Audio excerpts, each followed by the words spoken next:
all 6 missions. You click on a mission, you go to Video Movie Clips. You'll see the different segments that they broke down into many tiny clips. I had to grab each clip and put them together. Here you can see the list of the clips, and I put them together and made a giant edit, which I analyzed. Here's a sample beginning. You can see the running time frame at the top. You can see the name of the clip at the bottom, and a segment, the part of the mission that is listed on the site, easy for reference, if you want to grab the clip and analyze it yourself, which I encourage you to do.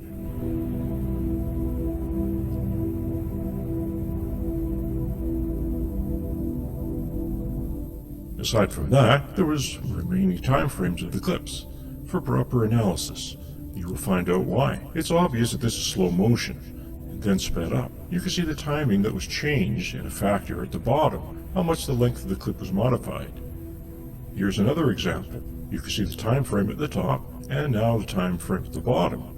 You see them running based on the factor change. To the one at the bottom, it's not quite straightforward. There's quite a few different time changes they used. At the top you can see the name of the current clip. You can see the name of the clip on the list, how it corresponds to the clip list on the NASA site. Easy for you to reference. What I'm showing you, go to the site, look at the clip yourself. Do your own analysis, which again I encourage you to do.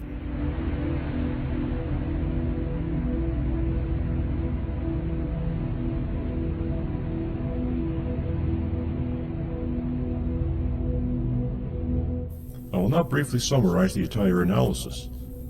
I will present clips to you, categorized by mission. Relay 11 has the least to offer, except for A12, the TV camera malfunctioned almost as soon as they turned it on. This is slow motion, hopping and jogging. It's quite extensive. Here I'm speeding it up. You will see more in the appendix if you'd like to see that the full extent.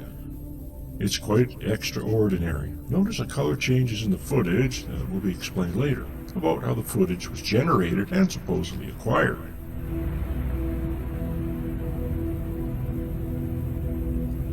This type of footage, slow time frame sped up, is very revealing, and almost the people get a clue that the footage is faked.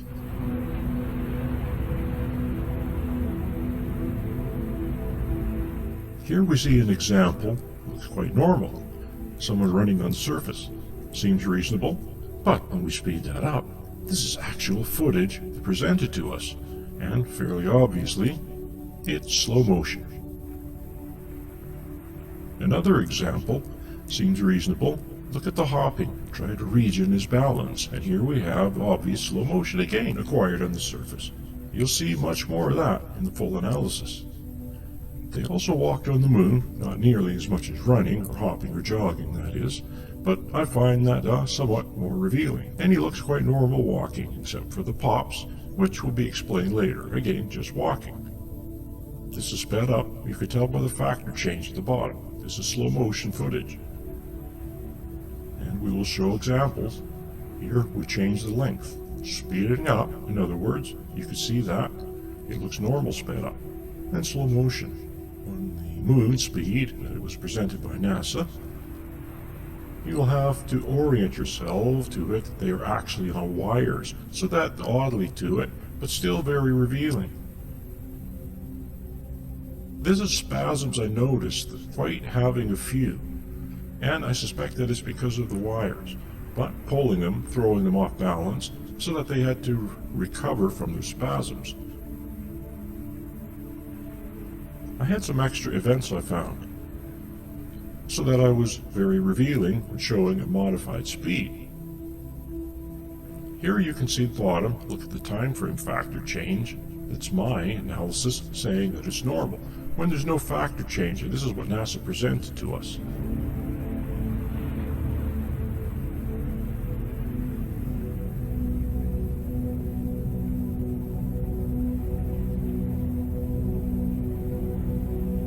The gravity analysis. Here's lies prove the footage is faked. Gravity analysis of astronauts jumping is correct in NASA footage because of their combined use of wires and speed film changes. We will show quite a few examples of this. However, the analysis of falling objects and sand quite revealing. Falling objects and sand cannot be put on wires, so they had to film speed changes that were wrong to hide the gravity that was wrong, and they had few opportunities to make it look reasonable.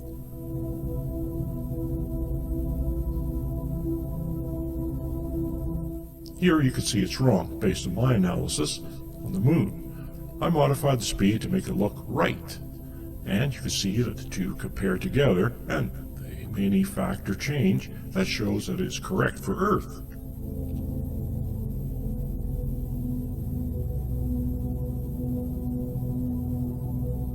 This is one of the things. It was correct in the footage and wrong in my factor change. I realized I had the incorrect factor change for that one spot. We changed it just for the small portions that the object is falling. You cannot tell. It plays clearly. Another example. It's wrong in my factor change. I modified it just when the object falls. You cannot notice. You have to see that the factor change at the bottom. Same analysis for sand. Lots of opportunities. Wrong in the footage. I modified by this factor at the bottom to make it look correct. And then my modification factor change for the Earth speed. It is correct.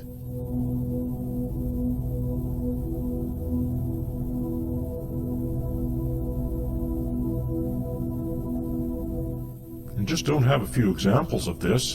Be prepared. And of course, you can look at the clip for reference and go analyze it yourself.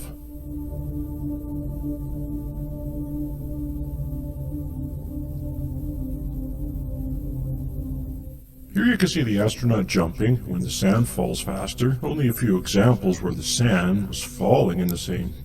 The astronaut was jumping, so I mentioned speed change quite a lot. There are speed changes events, which are the moon's multiplied speeds used in the clip.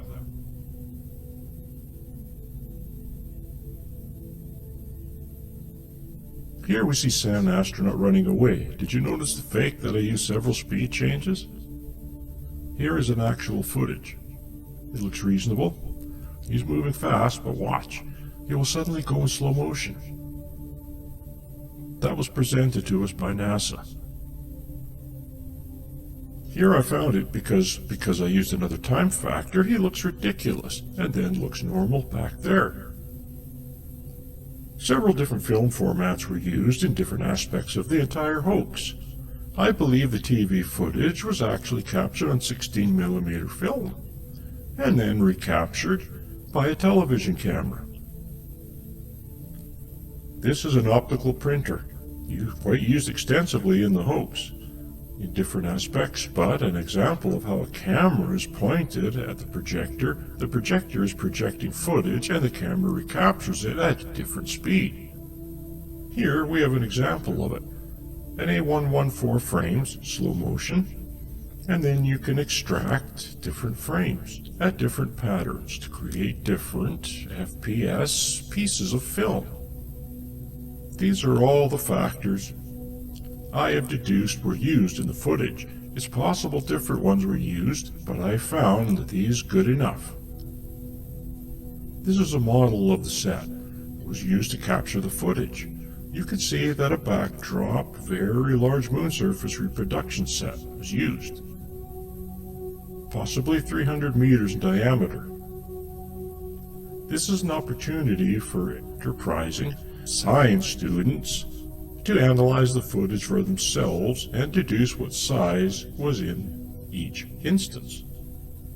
There was quite an extensive program conducted by Apollo to capture high-detail image of the landing sites. In fact, an intelligence service, NGA, has been developed out of this. Here's a Bell computer model of the surface using the footage, and I was quite accurate and extensive.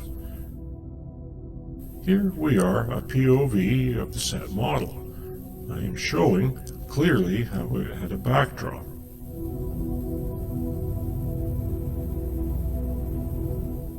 Analyzing photographs and footage captured by the astronauts and the TV cameras, we can see evidence of these sets that were used. We can find evidence for it the use of sets. These are panoramas provided by NASA, photographed joined as the astronaut danced in a circle. I call it the panorama dance. And actually, because of the overlap, we can also extract stereo images and analyze stereo images. We can also see that there is a point at which the set stops and the backdrop begins. And this is also because of the limitations of stereo photography allowed and not easily deduced as a set. Or it could be claimed as the limits of photography itself.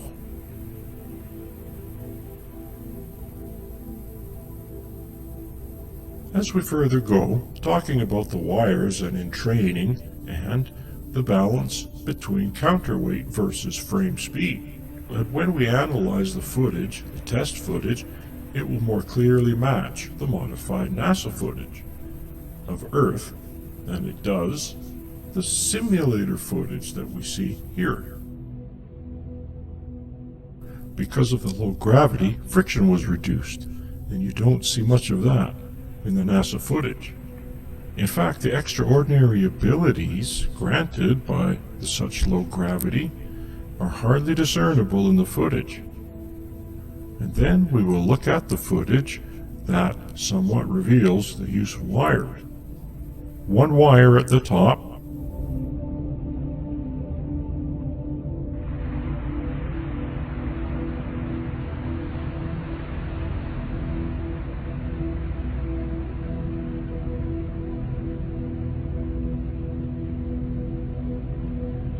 there are the equations that show the counterweight necessary depending on the frames per second footage used. There's a lot of footage captured by the lunar rovers, photographs as well as DAC camera footage. Here we see the stabilized and sped up. It looks normal. The moon buggy looks like it's on an Earth set.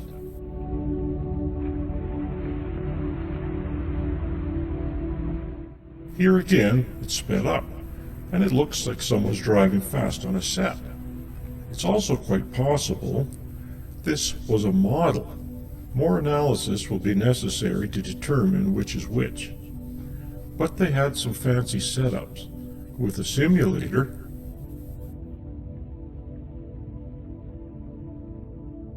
sometimes on a set.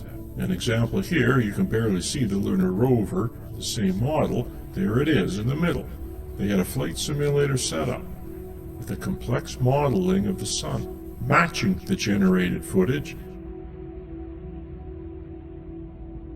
And all of this is supported by NASA's capabilities, which we will show later. This is a model of a snorkel cam, and of a, quite possibly, they had stop motion animation with the camera inside a model. Look at how tiny that model is. And look at the footage generated. This is extraordinary stuff. I find it incredibly beautiful. This is John Dykstra, the mastermind behind Star Wars, who trained under the mastermind behind the Apollo footage, who I claim was the mastermind. But look at this incredible footage. That looks real to me. And this is all made from computer-controlled cameras and a tiny, tiny model. I believe they use larger models, the moon simulation of the Apollo hoax. But these tiny models show extraordinary results. And this is a computer-controlled animated camera. This is a fighter pilot flight simulator camera flying over a model. And they actually used the same technology to train the astronauts for the Apollo missions. That's a moon model with a flight simulator, live, real-time. Flight simulator camera. This is actually a lunar rover simulator, same build. They had a camera, here it is, running over a model of the moon's surface, which they actually accurately modeled. The surface they would be driving on, they had two cameras, two views with one camera. And look at the camera. It is going up and down as if the car is reacting to the surface. Quite incredible technology, not utilized there nearly as well as it was in the hoax. They had a complete setup, giant circular moon models, and they got more detailed for closer landing. This is all set up for simulated landing. They had a giant simulators that utilized real-time cameras run over these models operated by the astronauts. This is an accurate topographic model of the moon, which is highly detailed.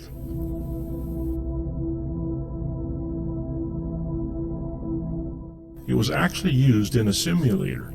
You can see how large it is, and I believe this is a small compared to the models they actually used in the hoax. Here is an example of it being utilized in a simulator. These are just photographs from the simulator. They're quite extraordinary, and you'll reference footage later to see how easily that it was utilized. This is the man I believe responsible for the visual effects, Douglas Trumbull. I will show you the brief history. There's plenty of information on the internet about him. I just mostly wanted to introduce him.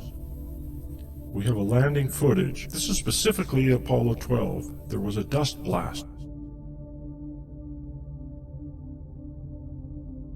But on Apollo 14, they kind of screwed it up. You can see the difference in the lighting in the craters. Because before the dust hits, it's a model. And after the dust, it's the set the lander was on.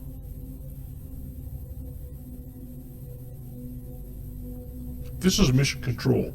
Very few there even knew it was a hoax. Only the astronauts were allowed.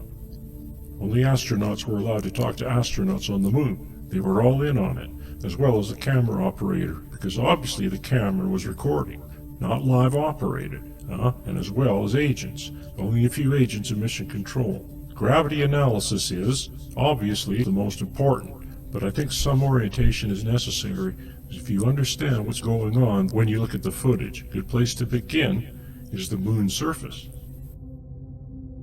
Obviously no atmosphere or water, which of course means no plant life. For the brightest photography, apparently stars aren't visible. No water also means no erosion. There's erosion disappearing. And of course, you end up with rocks and boulders and so forth. And craters, no craters in this view, but you can clearly see the simplicity, and simplicity of the surface also allows for the easier simulation of the footage of the landscape. TV cameras were used. This is a TV camera on the rover. It actually is quite large. You'll see some footage with this astronaut next to the camera, but it has used the rotating disc of red, green, and blue. And capturing 3 scans per frame, actually. And you end up with this kind of rainbow look to it.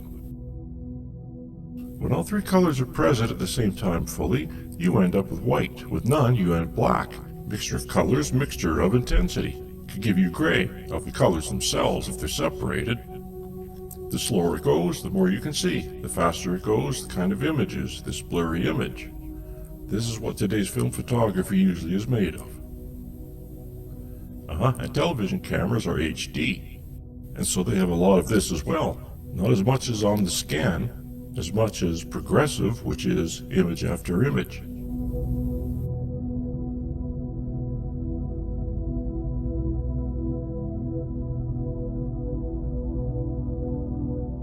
This is what many of you are used to at this point when you saw NTSC video. You would see odd scan lines, and even scan lines, and as the object moved, you see the separation. They call it combing. And this is an exaggerated version, so as you can see it more clearly. Sometimes there is a little blurriness, a glow, and a residual image, and so it softens a little bit. It's a little more bearable. But you can also see the style of motion blur here. If we have our simulated shot of the moon, you can see what it looks like. This is much more refined. You can barely see the scan lines here. This seems like it should have been the preferable way of capturing moon footage. but design demanded the hoaxers to use the progressive red, green, and blue. And that will become clear later. Here's that refined and with the glow and residual image. It provides this kind of trail that softens the effect.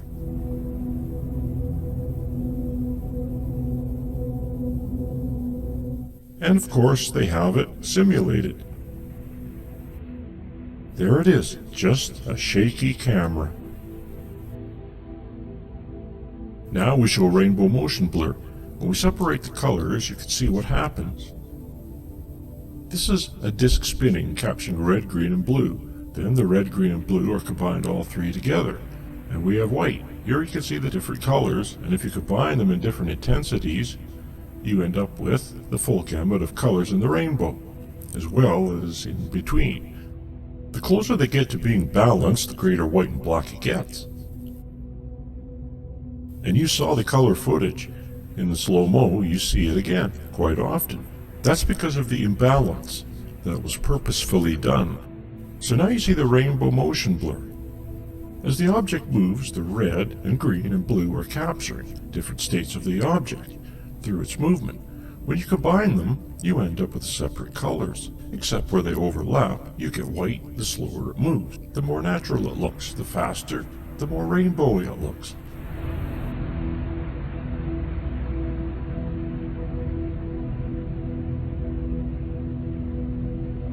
And then we can add the glow effect, as well as the residual image.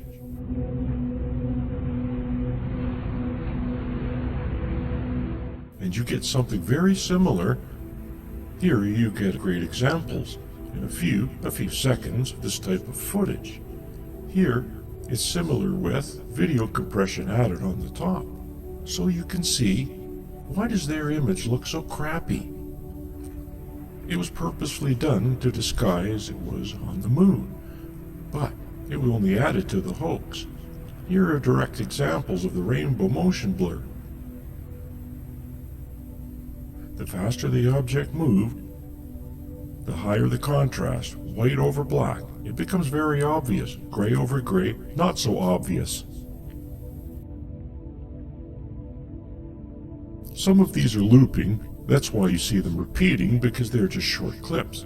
This is the full presentation. You'll see it throughout the analysis, except in a few cases, in which I have put them in the appendix so that you can see the full presentation of the clips. But in this case, there are a few enough clips that are showing the entire presentation that I think is advantageous, and then we'll go through the specific examples at the end of the presentation here of the clips. I will turn some yellow and subdue them. They will not be utilized in this analysis. You can see the ones that I will analyze. Go back and take a closer look. Find which ones you like. Look at the smeary, distorted, crappy look. And, of course, those are my clips. Our factors changed except in comparison. This is the moon speed. This, I don't know, I'm not sure. Obviously, it's very slow. I just wanted to show you so that you can see the rainbow effect. We'll be analyzing thrown and falling objects. It's important for you to understand why what you are seeing. I cannot completely explain why. This is quite a complex pipeline they utilized to generate this imagery. It's 24 FPS was the actual speed, and then it was shown here in 30. That's what I have ascertained, acquired from the NASA site, 30 frames per second. So sometimes it just makes it very difficult to analyze, to reverse engineer. But we have enough control, that is, we can analyze the falling objects for gravity. There's a shimmery, otherworldly effect established, quite extraordinary.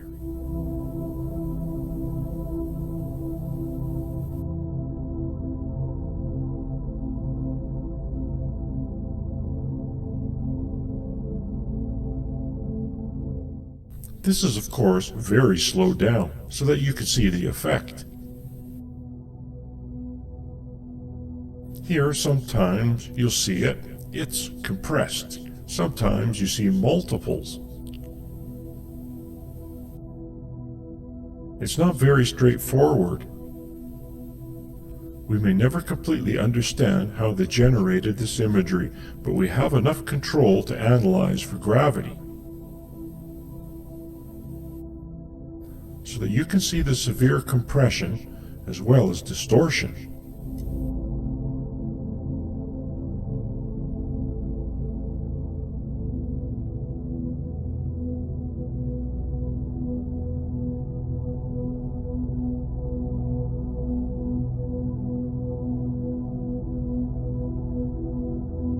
Because of the white shovel over the darker gray background, the rainbow motion blur is more easily noticeable.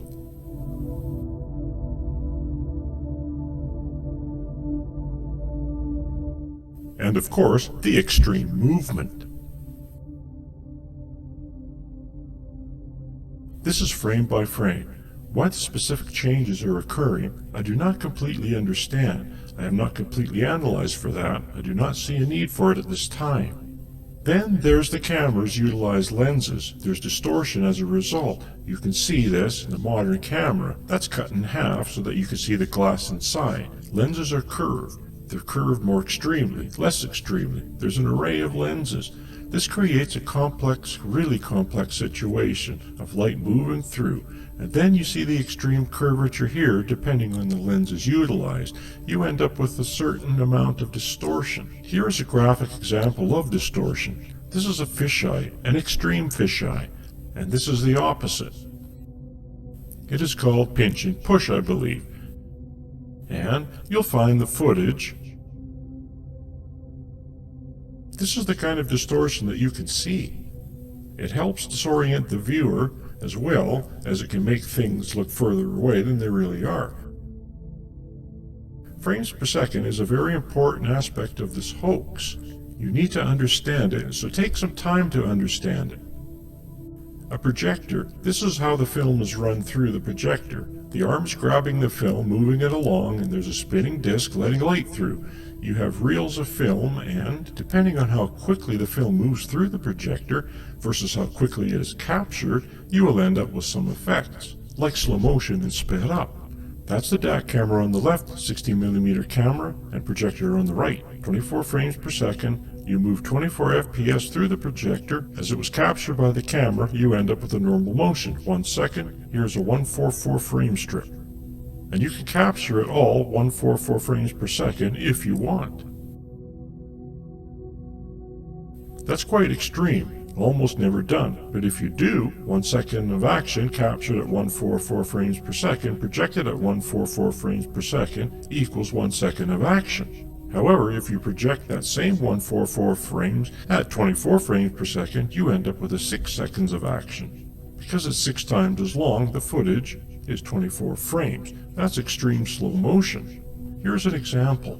There's 24 frames captured and projected. That's 144 frames of the bottom captured and projected out of 24 frames. It takes 6 times as long because it's only 24 frames per second, 6 seconds. This is accomplished by the optical printer mentioned in the summary. You have a camera pointed at the projector.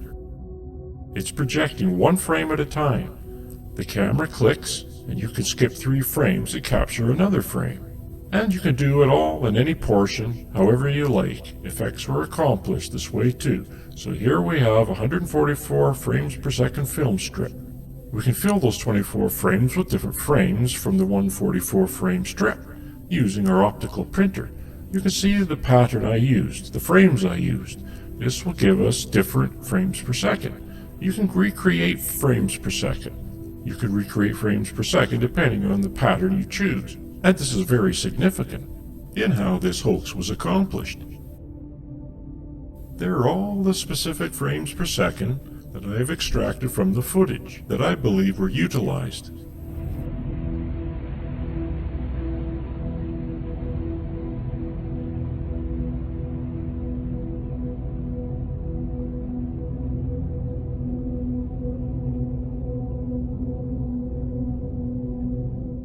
Here you can see the pattern of the frames, and the ones that have some in-between frames which you can use for the rainbow effect mentioned earlier. Quite extraordinary setup, and very efficient and effective.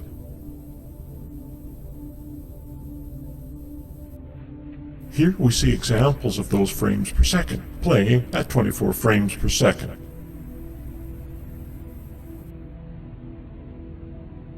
So you get different speeds of action. You could take 44 frames per second and play it at 24 frames per second. You could take 59 and play it at 24.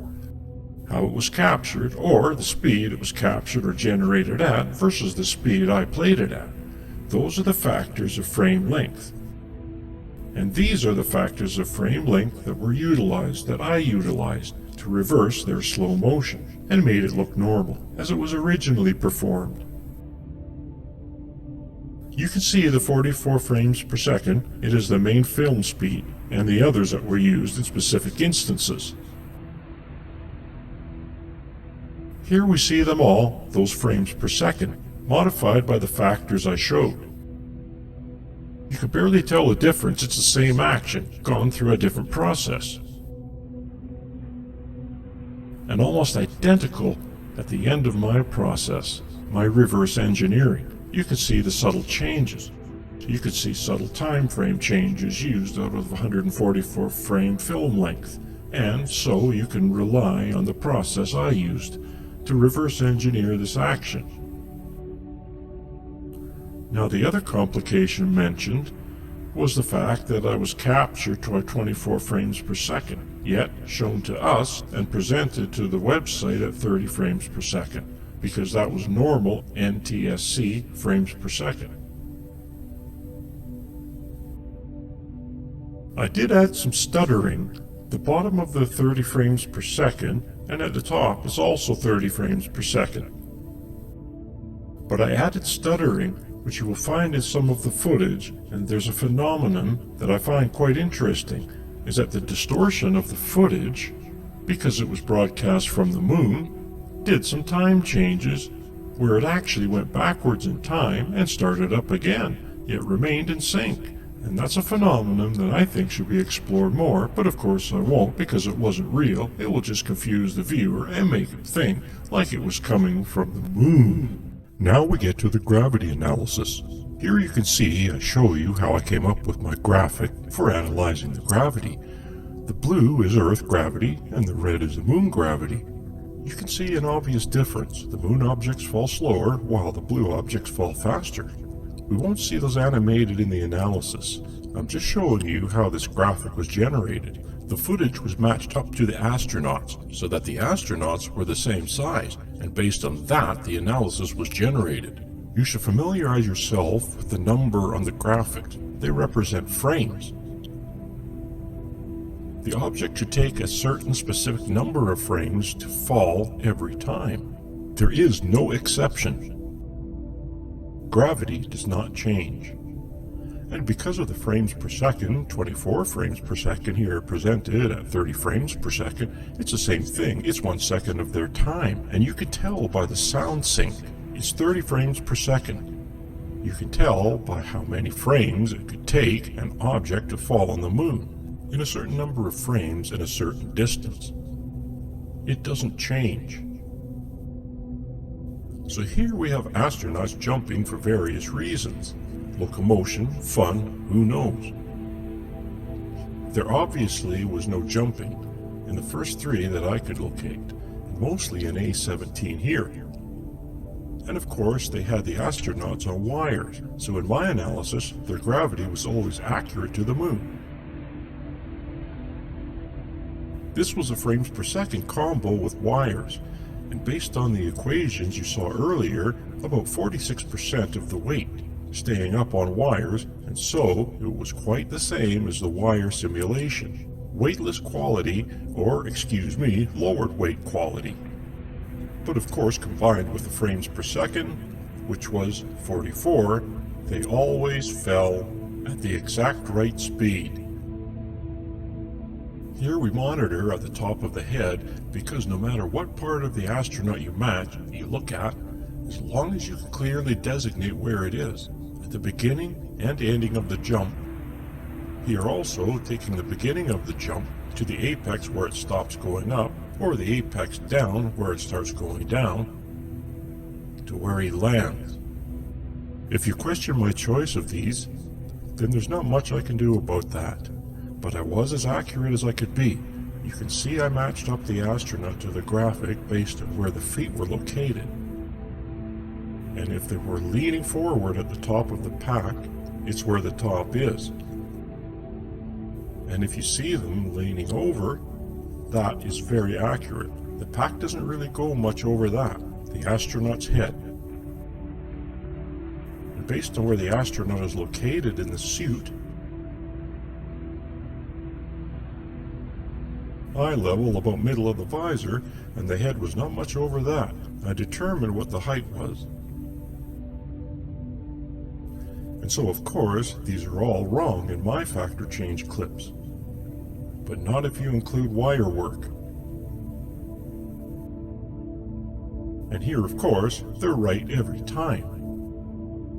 What it does do is it should provide confidence in my method here. Also, I think one earlier on was yellow. That meant it was off by a frame. I could only find one other occasion where I think my analysis was off by a frame. But because of all of their little tricks with frames per second, dropping frames and so forth, I can see why that might be the case. Sometimes I establish the footage. You can see up in the top left corner a reference of the actual footage, and then how I modified the footage. You can determine based on the differences. Now, getting to the dropped and thrown objects, there's quite a few.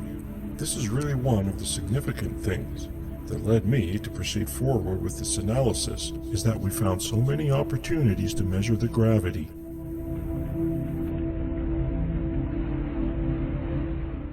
You just saw the classic hammer and feather, and that was one of many. Several dozen here. And they littered the moon, literally, in the last few missions. And there were quite a few opportunities because they were walking around on wires, running around on wires, and acting very comfortable on the moon, where it's a pretty dangerous environment.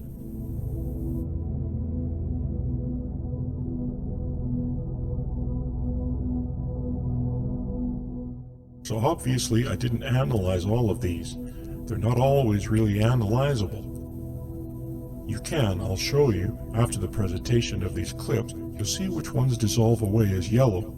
Those are the ones I did not include. And as you can take a closer look at this for yourself and see if you'll find something different.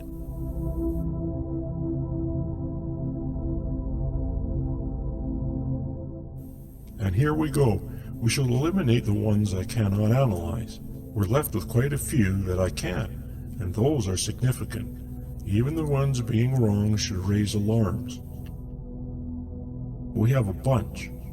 This is wrong. It says it takes 19 frames in the footage. Here you go, side by side. And you can see the modified one. Definitely falls slower as it should on the moon. And here is my factor of 5 to 4 slowed down here. And it is correct. You can always repeat these. Pause, replay if you want to see it again. I only show them to make the difference clear. It was 22 in the footage. I modified it to make it 30. Here you see them side by side. Here are some of the earlier. It's Apollo 14. You can see the incredible distortion in the footage. It's really incredible how they tried to hide. The footage itself is also unbearable to look at in slow motion, the presented speed. But at this even makes it worse. So it's 21 in the raw footage here, 31 in the modified is correct. See the difference? It should be 31 at that height. There's quite a bit of difference of 10 frames. So we're not talking a frame or two here. And in my footage it is 12, which is correct. I say my footage, my modified version of the footage, based on the frames per second factor. 21, 30. You can see the difference. How slow it takes, how much longer it takes. And in my footage it is longer and slower. Some of these are considered questionable. But it always plays out. It's correct in mine. It's way off on the moon, the NASA footage, and I modified. And you can see the difference. So I'm just running through these again and again and again. It just keeps going on, and you can look at these more closely. I just wanted to present them to you so that you can do more careful analysis of my analysis, which you should do. I would like to spend some time to confirm what I have discovered here. Here is an astronaut, and then I move the graph. The measurement graph to where the action indicator bars are. When the frames hit, you can see it turn red if you didn't already notice. And it gives you a reference, the same size as my astronaut graphic. I just moved it separately so that the astronaut graph is there to establish an accurate sizing for measurement, and the overlay graphic is moved to more accurately show the distance the object traveled in frames.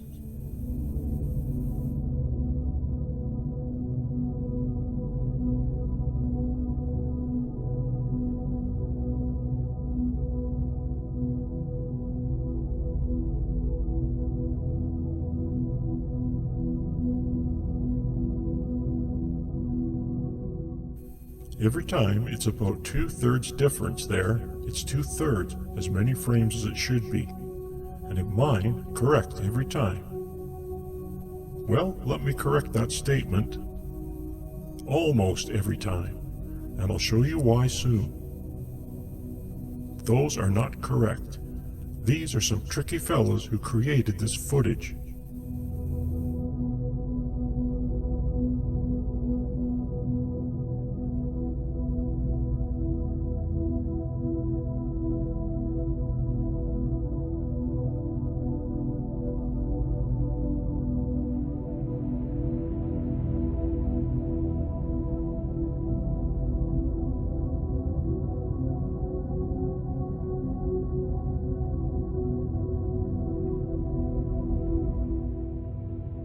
This is quite extraordinary, looking at it now. I missed that one. Yellow 15 was off. That's minor. It's not really an issue as discussed. It's frame dropping. They had all kinds of tricks going on to disguise what was happening here.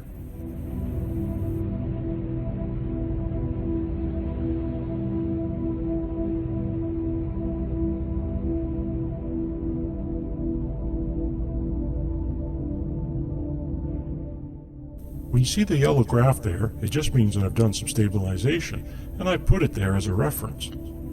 It was usually hand-done stabilization, enough that you can measure. Here you can see the lens distortion, fairly obviously because of the stabilizing. And here you can see how the same objects in the background get distorted as they approach the edge of the frame. Now these are, the past one and this one are, really extraordinary things. What's happening here is that it's wrong in my footage. And it was like, why is that? Well, I realized that they did a frame adjustment. Notice the factor change at the bottom. 0.41, it was 0.54, 0.41, back to 0.54. They changed the factor during the throw. The object movement to simulate the moon, the proper speed, and a jump back, and you can't tell. They may not be doing these for this. There's a whole section on speeds change. You can see how often they use that technique to disguise their methods.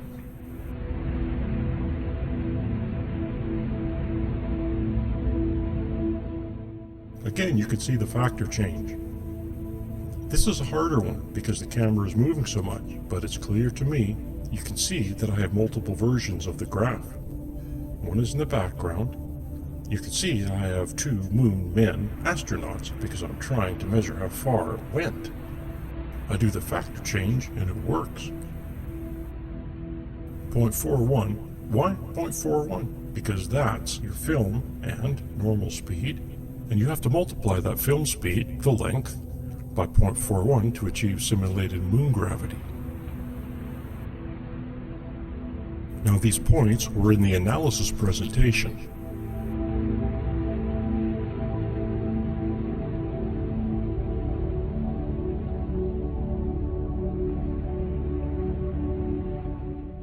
Now this is wrong. Watch the 0.4 change. 0.5, there it is. And then change back. Here it is. It's going to happen again. 0.41. Unless you're looking at the bottom, you won't notice these changes. They found because they could do them. Obviously they did. They didn't do it every time. So that's when I found it was wrong.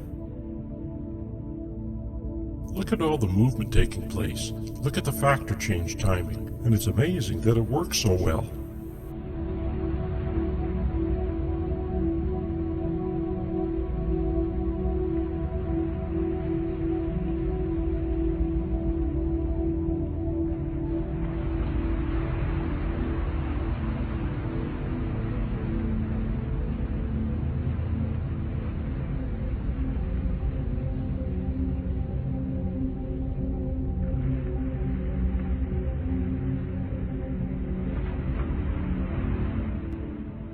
He's running at us in slow motion, and there's a speed change right in the middle.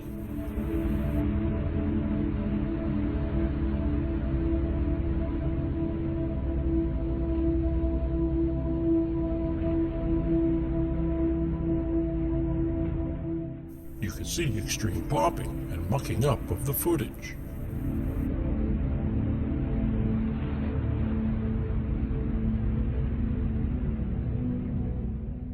Here's the classic event. Now we get to the sand.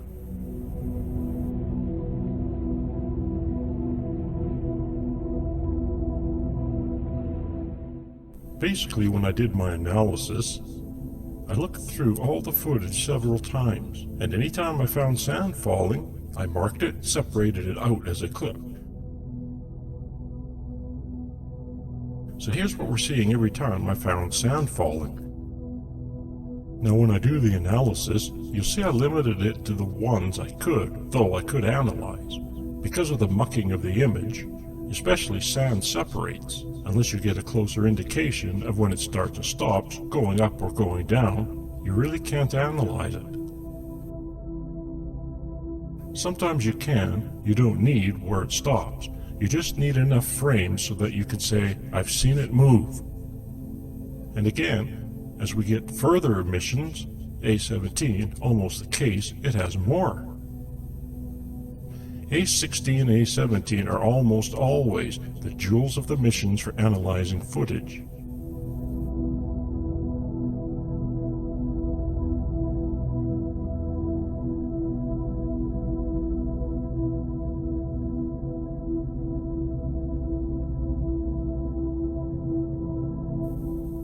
Here's our graph astronaut for measuring, and here you saw the sand falling. It's wrong. I say 31 frames. I'm showing you clearly where it begins. Where it ends, it should take 40 frames. Now I am confident in my discerning where the sand starts to fall and when the front edge hits the ground. And it is correct in my footage.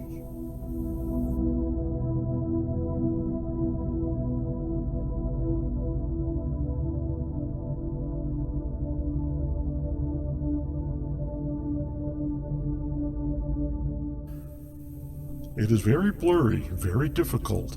I would go back and forth and see the changes on the ground, and wherever I did, I discern where the sand hit, even if it's totally off a frame or two. That's minor compared to the differences we're seeing here. Watch closely. Compare the different rates at which the sand is falling in these images. It is easy to see that this footage that NASA presented to us was in fact slowed down, and then sped back up again to match the gravity on the lunar surface. And when corrected, you can see that the sand is actually falling in Earth's gravity, as shown in these examples. Watch as this astronaut drops the sand from the shovel that he's trying to get into the sample bag. Notice the difference in the astronaut sidestepping in the left frame versus the right frame. You cannot have that happen in lunar gravity. This was clearly filmed on the Earth. Here you can see the difference when I stopped before it hit the ground. I couldn't read clear when it hit the ground, but you can clearly analyze at any point during the fall if you want, so I stopped here. The rate is the same on those frames. I encourage you to do your own analysis of these two frames and the ones that will follow. What you will find will be very interesting indeed.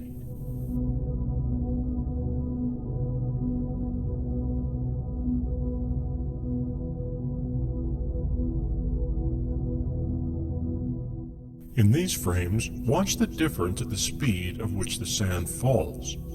You'll notice that the sand in the left frame hits the surface first before the sand in the right. Again, please notice the clip. It's right next to the bottom. You can go to the NASA site referenced earlier in this presentation and look at the evidence for yourself and determine for yourself what's going on in the footage. Try to keep a mental note of how many times you are seeing things fall in this clip. Note the different rates at which the sand falls on the left compared to the right, and then back to the middle.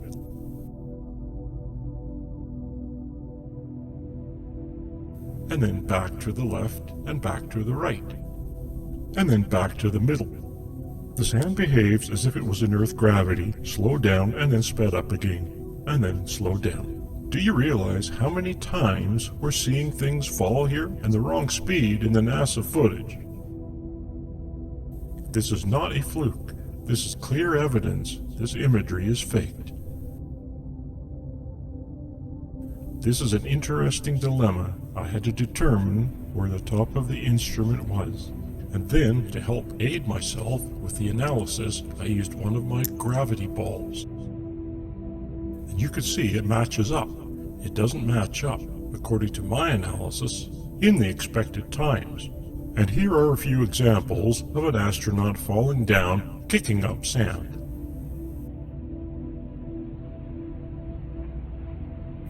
And here, scooping and tossing sand with a shovel. Here I use the top of the sand. Here it hits the top and falls. You can see it disappear, and it's a great time to determine when it starts and stops falling. Let's compare a couple of these clips.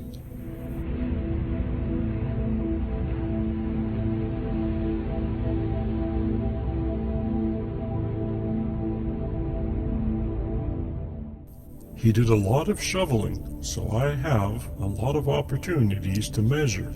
It's wrong every time. To demonstrate this, I will speed the footage up, slow it down, and then speed it up again to match what was actually happening. And as you can see, NASA got it wrong again.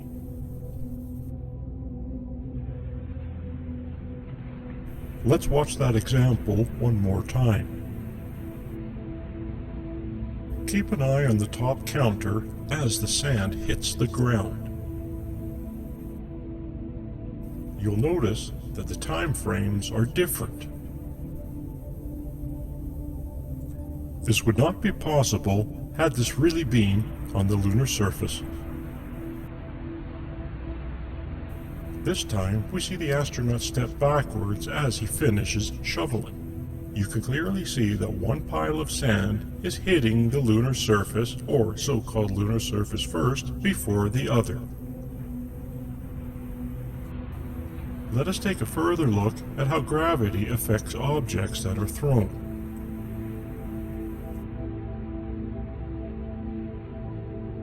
And of course, they did the same thing that they did with falling objects. Whenever they could, they did a speed change event. Factor change to frames per second change to hide that this was faked footage. There's only a few of those. I find those very interesting, where the astronaut's jumping. At the same time, sand is falling, and you can clearly see that the sand falls faster. This is the moon speed that NASA, aka NASA imagery, has been presented to us. Look at the way the sand is and how it hits the ground before the astronaut does. They should be falling at the exact same speed. That's what the hammer and the feather was all about. It doesn't matter what object you drop from the same height, they land at the same time because there's no atmosphere to slow them down, slowing down the more air-resistant objects. So here, the sand is up with his feet, and it totally clears out below him, and then he lands. In all of these examples, the sand will always land first before the astronaut touches the ground. And here are a few more clips slowed down.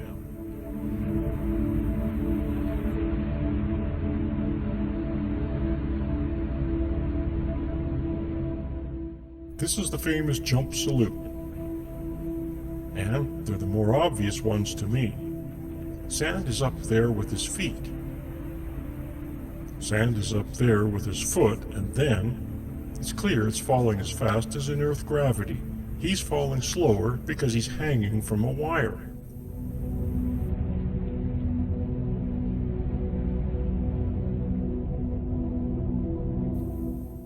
The sand falls faster while the astronaut is clearly, again, hanging from a wire. It really makes me wonder how NASA was able to get away with this.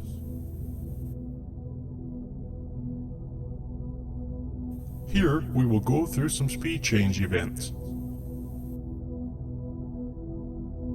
These were when the film factor or frames per second at their end was changed midstream. When we're looking at the footage, that is, they did it quite often when we weren't looking at the astronauts. And here we have examples. While we're watching the astronauts move around, they change the frames per second for various reasons. And quite often, early on, they did it whenever an astronaut came close to the camera. And you'll see, you saw earlier when I disclosed the frames per second that they used. They didn't slow them down as much when they were close to the camera or doing detailed actions because they were just, well, they looked too ridiculous. So they had to look to make it normal, as if they were behaving more normal with their hands. For instance, when they got away further from the camera, they got away with more. But as they ran to the camera, for some reason, they thought they should be moving faster when they got close to the camera. So they did a lot of that, and sometimes they did it oddly. I'm not sure why they made the decisions that they made, but they did. They thought it was necessary to fool us, and they were right. Although I think one of the reasons that they succeeded so far for the last 50 years is that no one has fully analyzed the footage as I have. For the most part, it's been accessed, but thanks to the internet, I had access. I found it, and I decided to look at all of it, and what I found was amazing.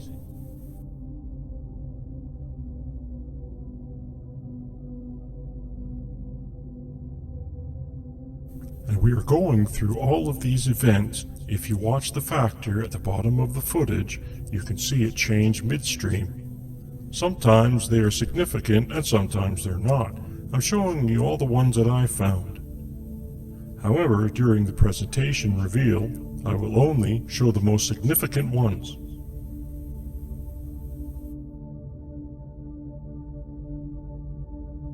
Here you can see A15 in the winner of this one.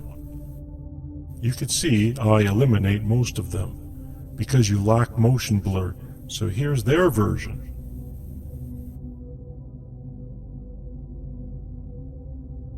Look how fast he's going. So down here he slows down. And my assumption is, as they were watching the footage, when they generated it, they said, he just looks too slow in the camera, we gotta speed him up. Here it is at my 0.45 factor, and I was analyzing the footage. I said, whoop, why does he look like a clown?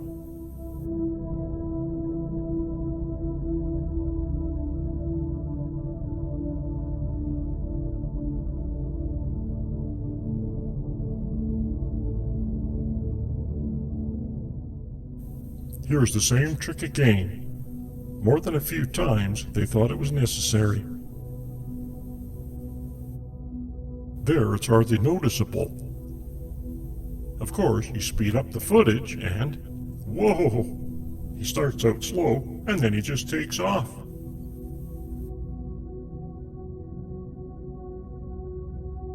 There's that stuttery look again, somehow going back in time, and forward again. I don't think that happened in any legitimate footage, ever in the history of footage, except for on the moon.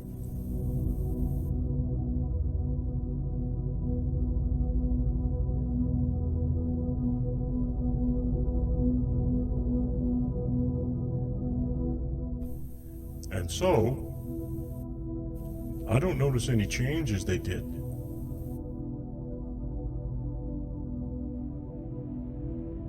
It's a subtle change in slow motion, but when I was looking at it here, he looked fast. Then I did the adjustment, it looked better. I'm sure I missed many times exactly what the changes are they made.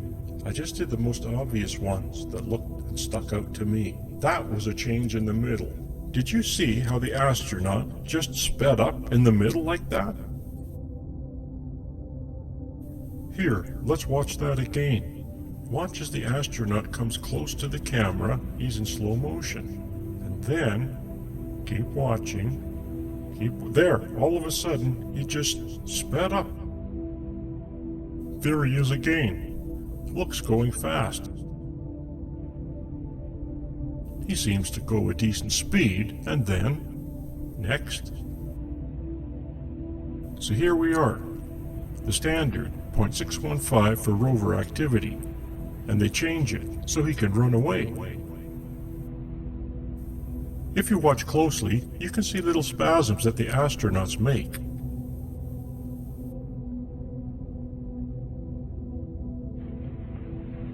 That was a spasm, if you didn't notice.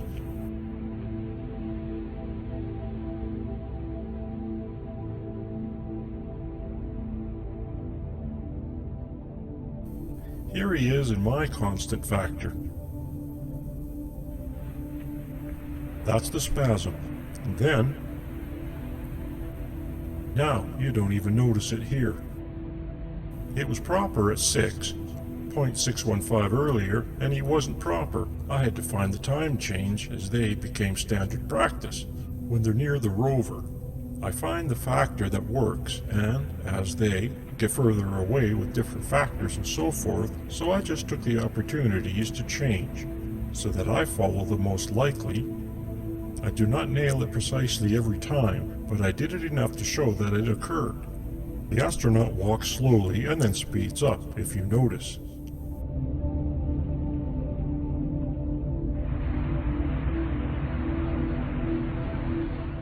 Look how boring this footage is. It's amazing at their moon speed. No wonder no one wants to look at this. You want to go to sleep. Look at the NASA moon footage. Why? Because it's in slow motion. We can't bear to watch it all the time. It's absurd. So, for posterity's sake, let's speed things up a little, shall we? And now, back to NASA speed.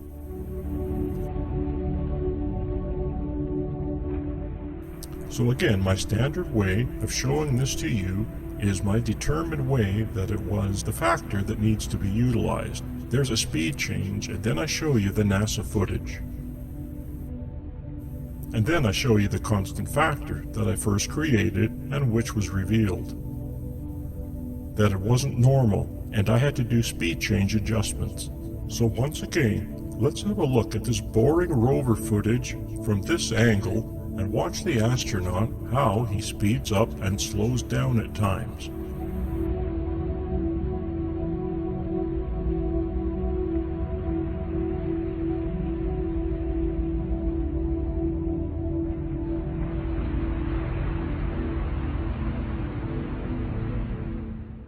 I'm sorry that I had to show you this footage. I had to go through this process so that it's clear what is going on. Here's the constant factor.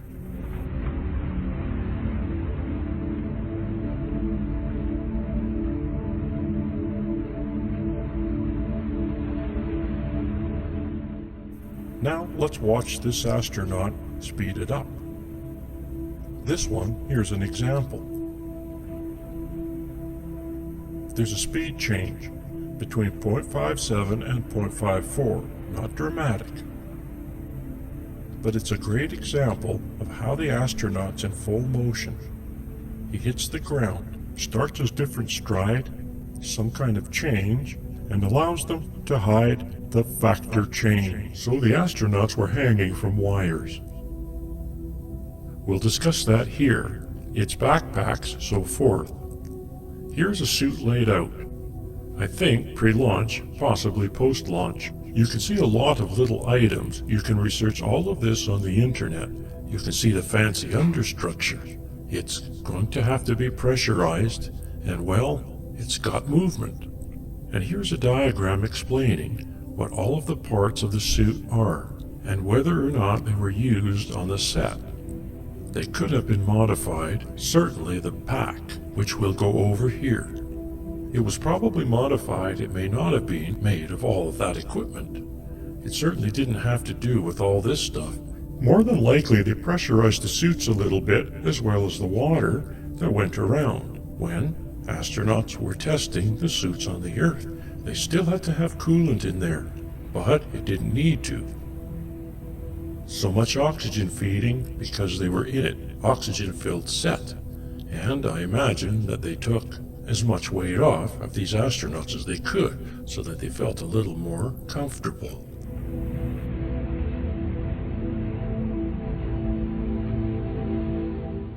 Here we have a reporter showing how the suit came off.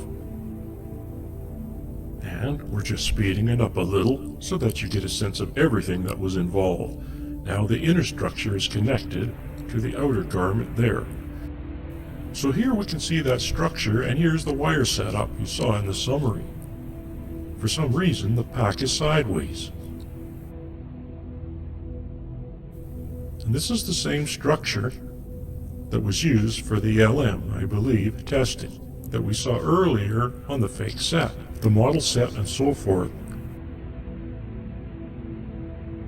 And here we are looking down at the astronaut, and you can see the gentleman top of their head walking along with him. And this is the extraordinary length that you have to go to simulate lunar gravity. That's the difference. It's such a significant difference. It's so much less than the Earth. They have to be practically sideways to simulate it. Here you can see the ground is tilted slightly. And here he is jumping on his sideways set. And this is all simulated. You can see how he's strapped in, and it's very effective. See the correct way of doing it, but certainly not completely accurate. However, look at the extraordinary abilities this light gravity gives them. Now, he doesn't have the full suit on here. He does not have the backpack. We'll see a little bit of that later. It's still amazing. Look at how he can land on his hands, and without effort. We don't see any of this on the moon, do we? In the NASA footage. Almost nothing like this.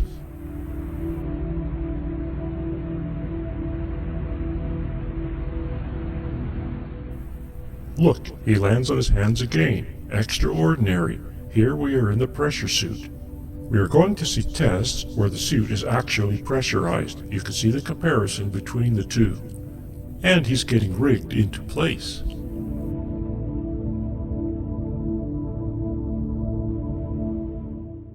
And you'll see a comparison between Earth gravity conditions, which means no wires, and he's standing straight up.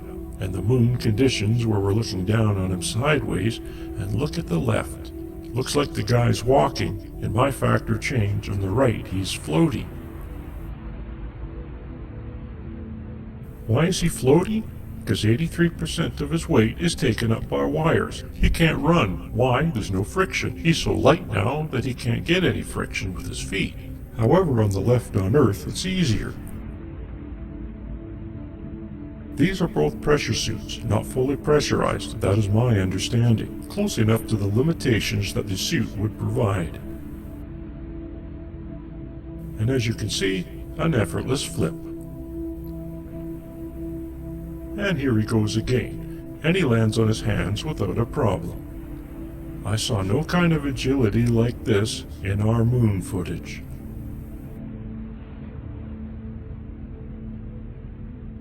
See, and every time they fall, look at how floaty the legs are. They practically don't want to go down. This is some silly gravity test. Climbing into the LEM, look at all the cables that they have on him. I kind of think sometimes this was produced to show, oh, look what it takes to hang the wires. It takes nothing like that. This is the Vomit Comet. It's a plane that does arcs in the sky to simulate gravity or weightlessness. Here is moon gravity being demonstrated. He does a face plant to test the helmet.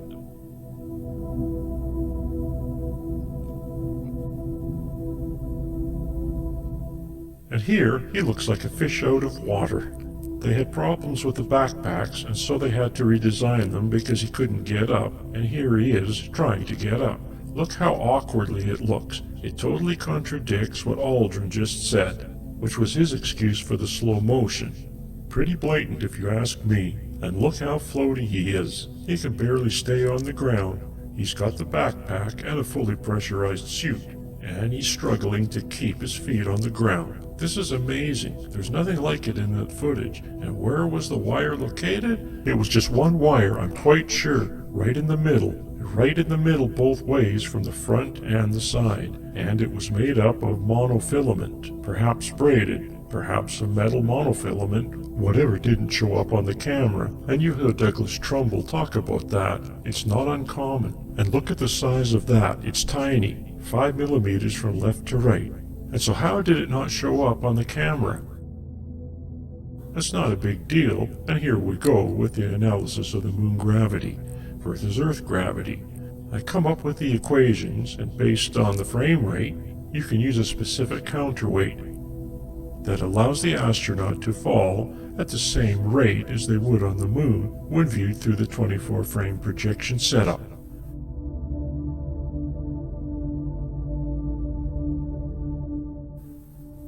If you're interested in this, you should look at it closely. I put all of it here in front of you, and if you're not interested, I understand. I know it's complicated. It was tough for me to come up with it, so I know it's very complicated. Even now, to go back, it's not intuitive. You have to look at every little bit of it and see that there's a problem. Otherwise, getting into this is not easy. So I don't blame you if you're not interested. You can go past this into the next section, but it does show you that at any frame rate you choose, you can come up with a counterweight that holds the astronaut up to allow them to fall properly, so that combined with their counterweight and the frame rate, it shows you they will fall at moon speed when viewed on film.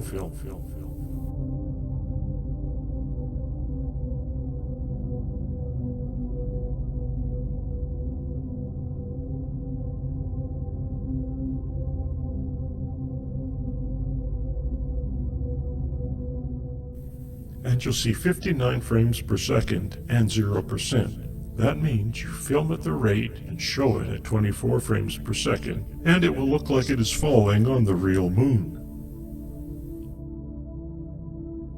Here's our master rate at 44 frames per second. You can see 44.6%. I was mentioning 46% earlier, 44.6 counterweight, and here it is summarized. What is necessary for each frame per second, 48 frames per second was not used. I just used it as a benchmark here.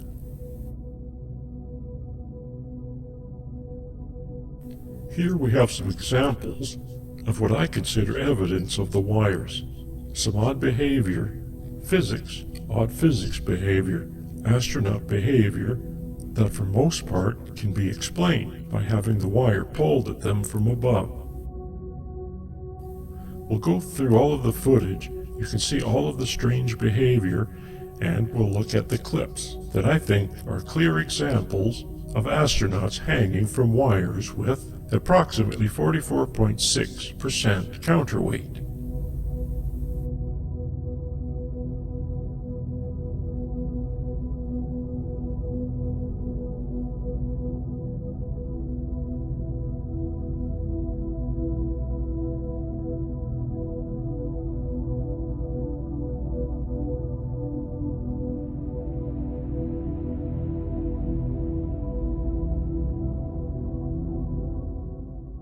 Here you can see these quick movements that they did. It's quick, sped up.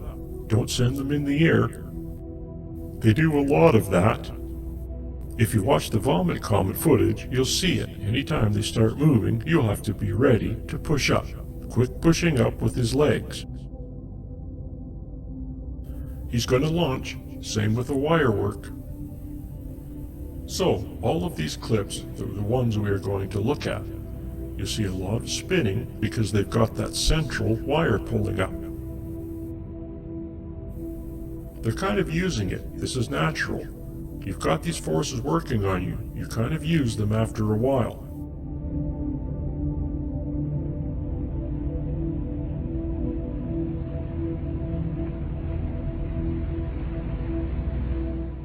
That was odd, right? He's kind of swung back down again. The legs are not floaty here. Here he's kind of spinning a little bit. And here his legs go right to the ground. They don't float. There's no problem keeping his feet touching the ground. Whereas in all the simulation stuff, the feet tend to stay up because they're so light. Wonder if they're going to fall with gravity. And the wire is pulling, probably from his mid-back, a little higher. You can see the backpack bending on this one at the top. You should look at that one again. There's another clear example later. You'll see.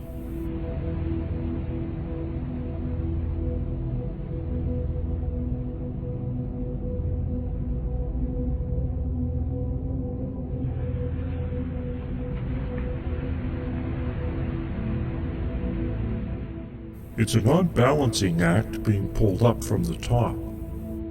I find these interesting. You can see them swaying almost like they're in sync, because you know they look like they're leaning a little bit because they're resting on a wire. I have no doubt there's that spasm because they're resting on wires. It feels like the wires not holding them up, so it made them spasm a little bit, and they don't even realize that they're resting on the wires. This is an interesting one. Watch the astronauts sway in sync is because they're connected to the same rig at the top, meaning the same metal rigging that's holding the wires. Here I stabilize it so it's a little more obvious. Lens distortion throws it off a little bit, but you can see them swaying together because they're resting on the wires. If the wires pull up, they move a little bit. Here you can see the backpack bending from the wire bending back a little bit.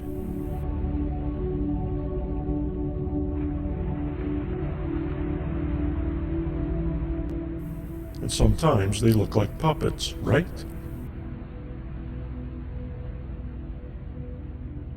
And in all of this pushing up and the sudden movements that they do, they never once fly up in the air.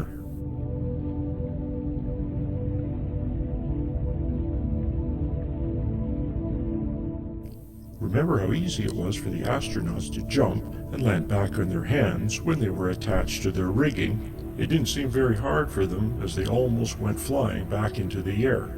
So why don't we see that happening here?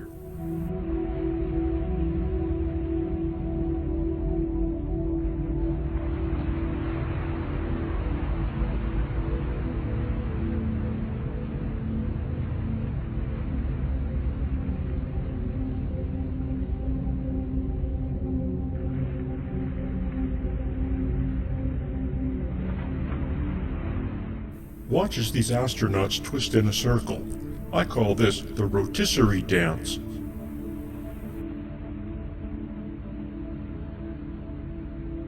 You can clearly see that a wire is being pulled a little too soon.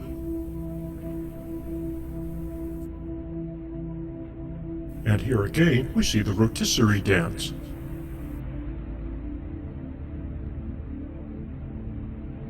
This one seems funny and obviously in slow motion. Here's the slow motion aspect. You can see hopping and jogging. Extraordinary amount of it too. They did a lot of movement on the moon in the footage. The extent to which these missions were supposed to have taken place, it's really, well, crazy. And the amount of running and hopping that they did in this very dangerous environment is irresponsible, to say the least. What I have done is to categorize them here You can see them coming at the camera, away from the camera, hopping to left and right, and in some scenes moving away from the camera. Even at full resolution of this, you could decide which ones interest you. Look at them all. There are so many. Here are some more scenes of the astronauts moving away from the camera. Watch the top of the screen as I retime both for Earth speed and for moon speed.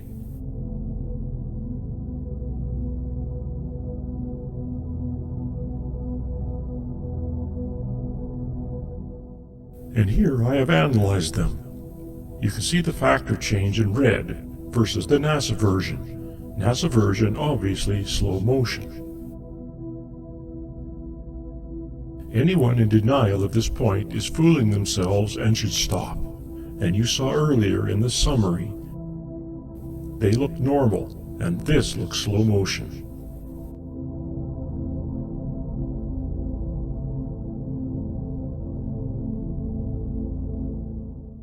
And then we have them hopping on wires toward the camera, and then hopping on wires toward the camera in slow motion.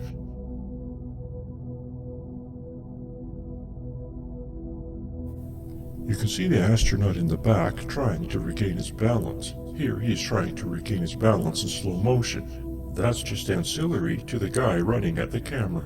But you see more of that in the stumble section. Here he is walking. I actually find walking more revealing than the hopping and jogging because it looks like the guy's walking, even with the wires on their back, holding them up. And when you compare it to the wire footage, in the wire section, you can see that it's much closer in action to the guy not on wires. And then it is to the guy on full moon simulation wires, which is the one that had him sideways at the beginning. Now these are all short clips. When we do the reveal, you'll see long clips, and it's almost laughable.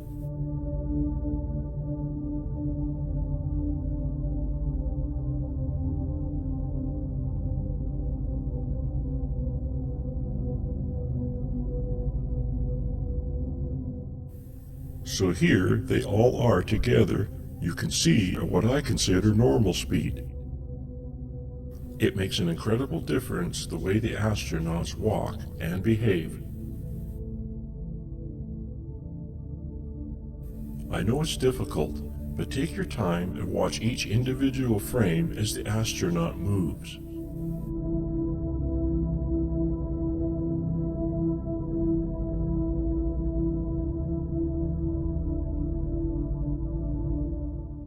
Even in this crappy footage, you can see the guy walking normally, but he's kind of stumbling. He's hanging on his wire, and he's walking.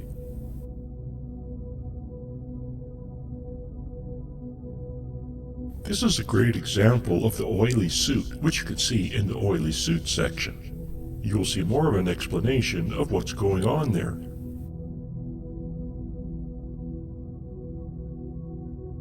I just love this one. Look, he's just walking on the moon.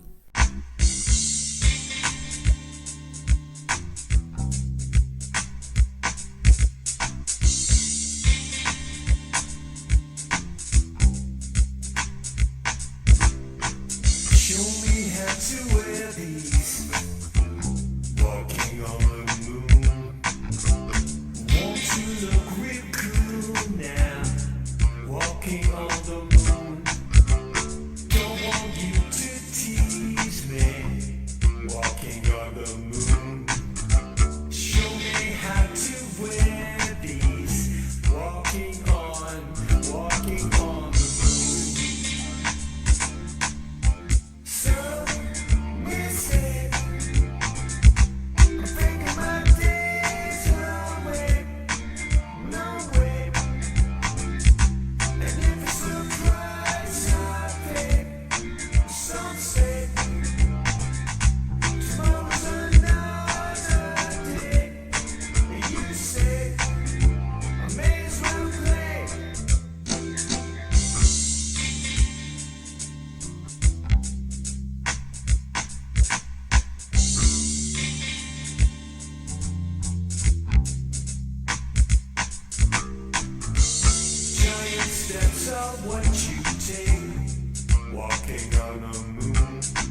And of course, this is the factor change in red at the bottom. You can see the factor change. What you saw, 0.54, this is a 0.57 because he's doing more detailed action.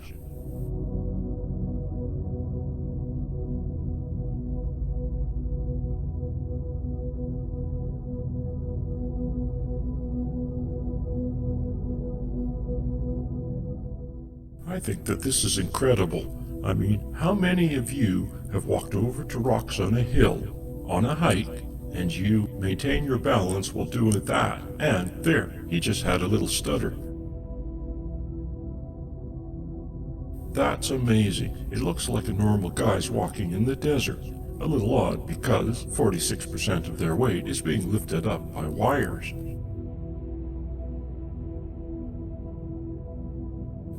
And I'm sure the packs on their backs were not as heavy as they were supposed to be in the moon packs, because they're not really on the moon. It doesn't have to do everything it was supposed to do.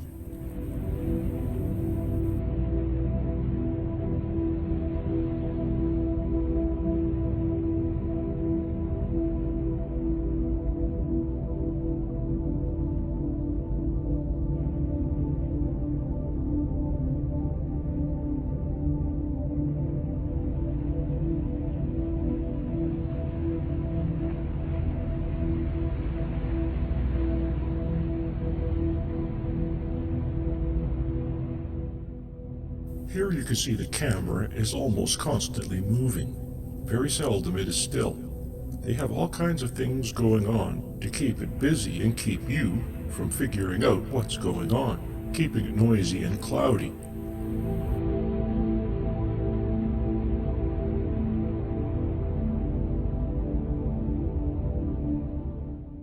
Isn't this great? Look, he's just walking. This one too, he's walking over the rocks.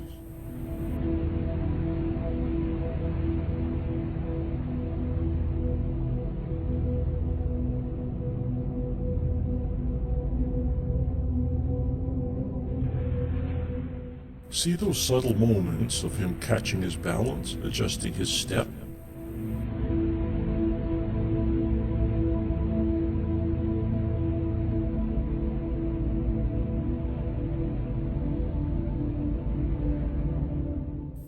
Do you see how he's trying to keep his balance while the wires do all the work?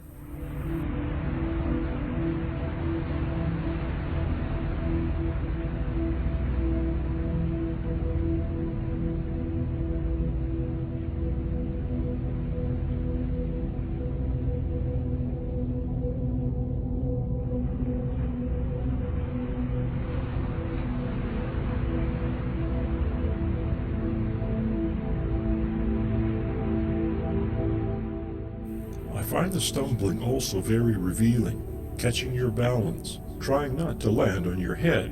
Instinctively, we all move quickly to prevent catastrophic damage to ourselves. There's not much you can do about it. Reaction and reaction speed.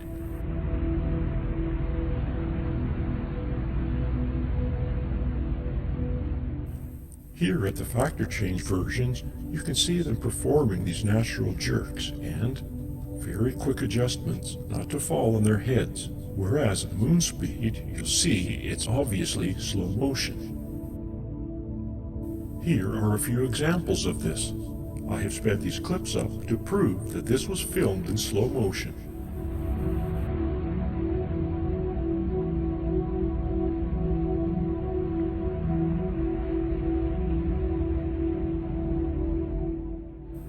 It's quite obvious, isn't it?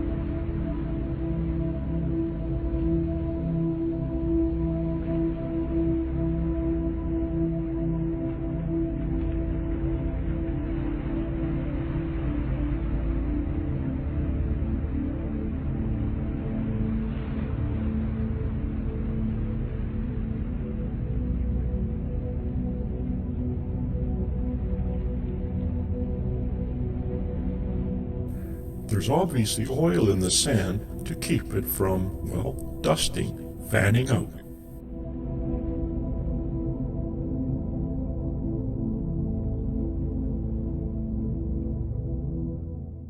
Just look at the way the sand behaves after the astronaut kicks it in the air.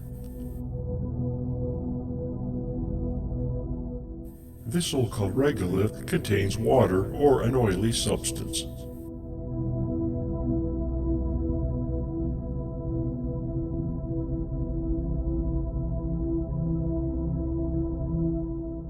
It's quite a set. We won't look at all of them, but we will look at a lot of them. Just remember that the yellow frames are the ones that are dropouts.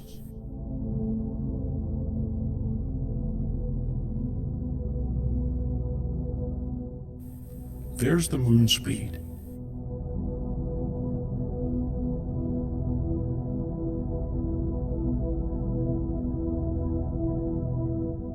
You can clearly see that the astronaut on the left is dangling from a wire.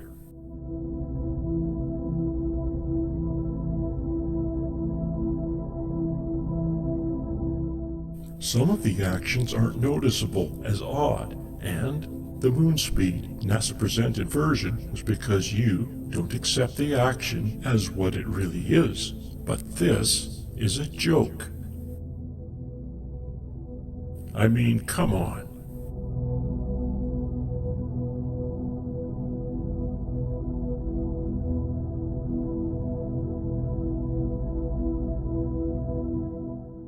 Some of these are just clearly recorded in slow motion.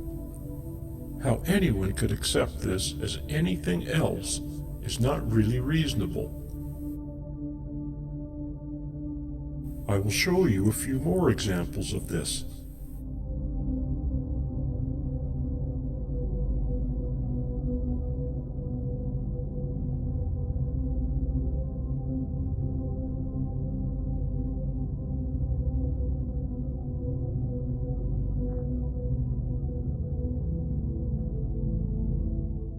Look at that. And again, that. And now this. You can clearly see that the wire on this astronaut is being pulled taut. That is why he is stumbling and jerking. And now the rotisserie dance. The conclusion is that this astronaut is being pulled taut on a wire at the wrong time.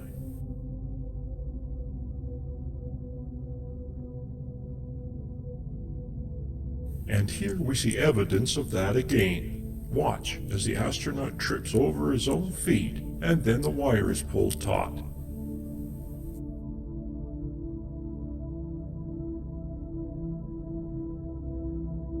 Incredible, isn't it?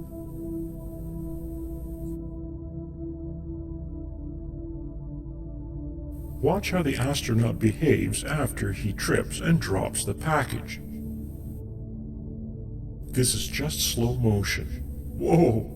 Whoa! And again we see the wire aiding the astronaut. And there is no reason for them to even move slower. If you look at the wire analysis footage, later on you'll see them behaving differently compared to the Vomit Comet simulated moon gravity. So the spasms I just found this as I was looking. I asked, what are they doing? What are these weird jerks? And what do you know? It's someone being pulled off balance with a wire, suddenly and unexpectedly, snapping to regain it. What is happening here? Well, it's not because of the backpack. We've all worn backpacks, or at least most of us have. We're ready for it. If someone pulls up on us, or someone snags us that we didn't expect, throws us momentarily off balance, even if we weren't going to fall, we respond as if we were, and adjust ourselves. These astronauts are being pulled up by a wire. The wire is actually pulling up on them, and unexpectedly there's some tension. Or something happens, or it pulls in a way that they don't expect, and they react to it and adjust to it. they regain their balance.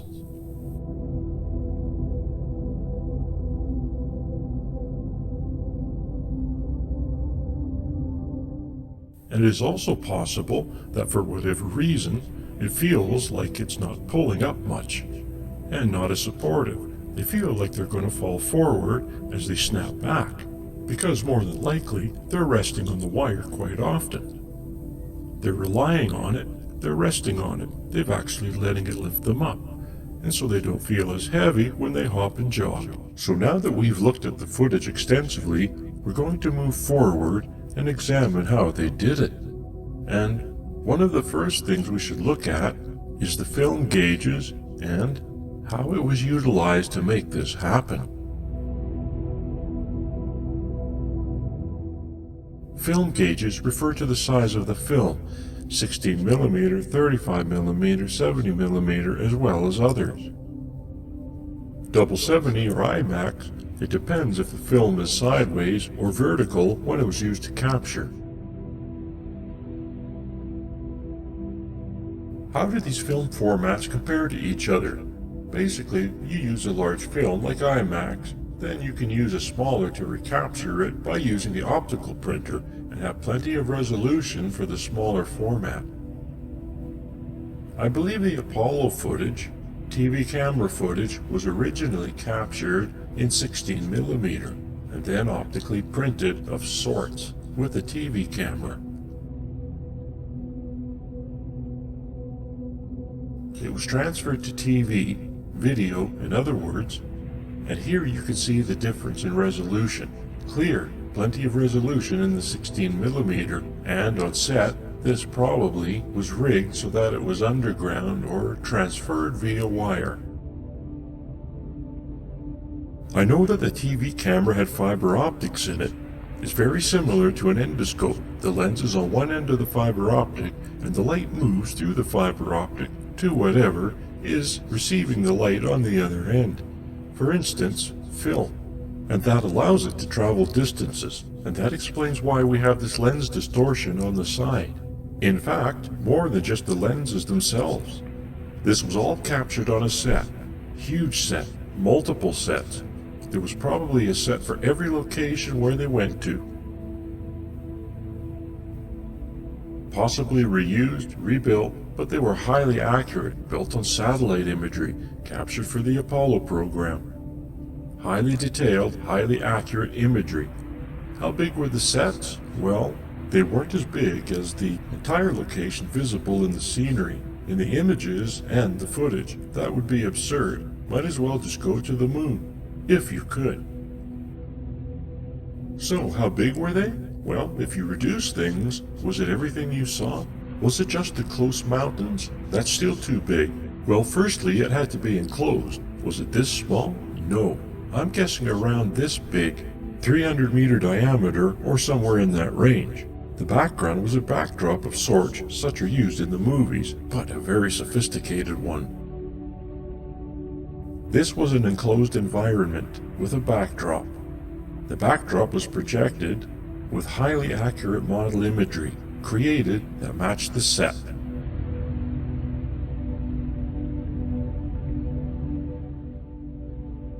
Everything highly accurate to what the moon looked like, as accurate as possible, and then the higher detail was built up based on what they saw. There were advanced satellites and landers sent to the moon, unmanned. They took pictures. They used that as reference. The projection method was photographs of the model with soft boundaries and mosaiced together, just like the panoramic images that you'll learn about.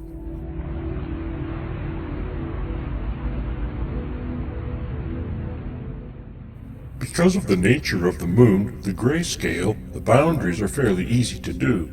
Here you can see mountains in Cinerama. It's very similar to Cinerama technology in the 1960s by Douglas Trumbull. And here you can barely see the boundaries. In the sky you can't see them at all. You can only see them because you know they are there, and when you use a little more of your imagination, you can improve them. At the bottom you can't see them here, at the top you can. Here you can see the size of this projection compared to the audience. This is a graph of the setup. there are 3 projectors. This is similar, but not necessarily, how it was accomplished on the moon set. But they had a camera on a model, turning around taking pictures around the location. And what a projection allowed them to do was to change the image in the backdrop as they needed. And these are huge projections, but that's not a difficult thing. As you can see, these are movie projections. The backdrops on the moon sets were still images. And here is a calibration for the 3 projectors. They were projected and used that to calibrate the placement of the images on the screen, and no doubt they did that for the backdrop. This is an example of the moon model, and you can see the lighting. You have multiple lights. There's a light like the sun, and there's a boundary, but it's barely noticeable on this very simplistic model, and this is not an uncommon thing. You can see this is Star Wars, and it had a backdrop for their Hoth scene, and that's because it was all white snow. It's not that hard to make that look real enough, especially if it's on the moon. No one's ever seen it before, and it's just grayscale images. This is a real Apollo set, built outside. There's a giant rig that holds up the lunar module. So they practice landing the thing. It's a cheat, because it's hanging on wires, and so it's not going to flip over. There's doubts the thing would actually work.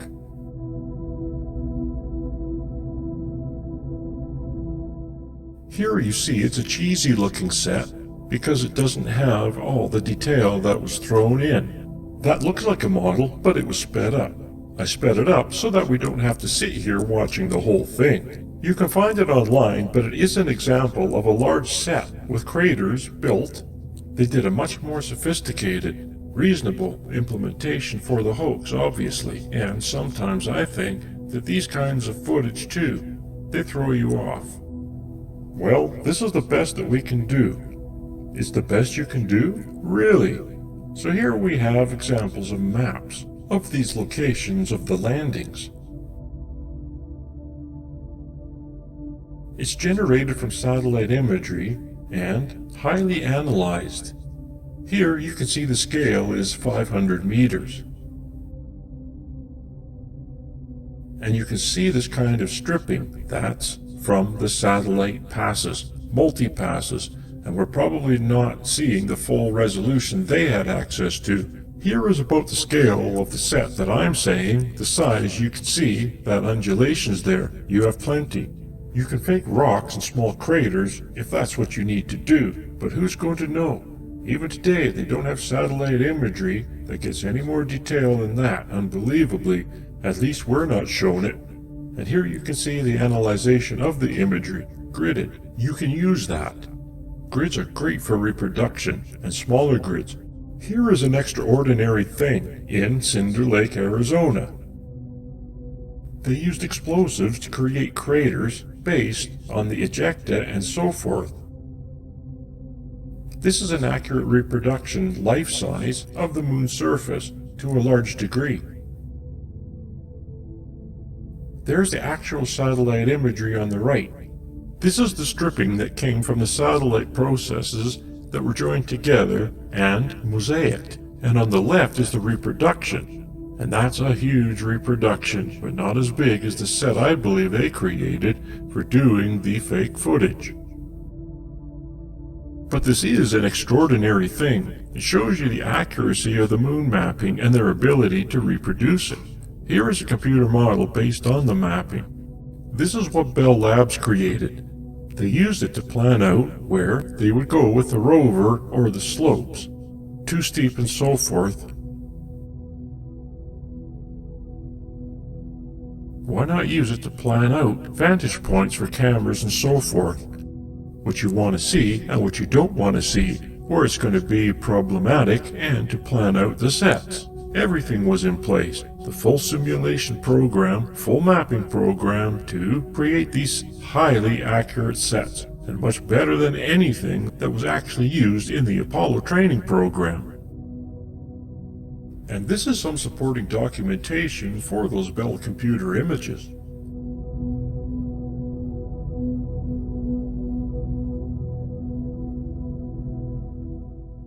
These are traverse maps that shows where they went. You can see the LM location. This is Apollo 11. They didn't go very far from the LEM. They show points that they did go to. Those funny looking circles are craters. And you can see Apollo 14 here.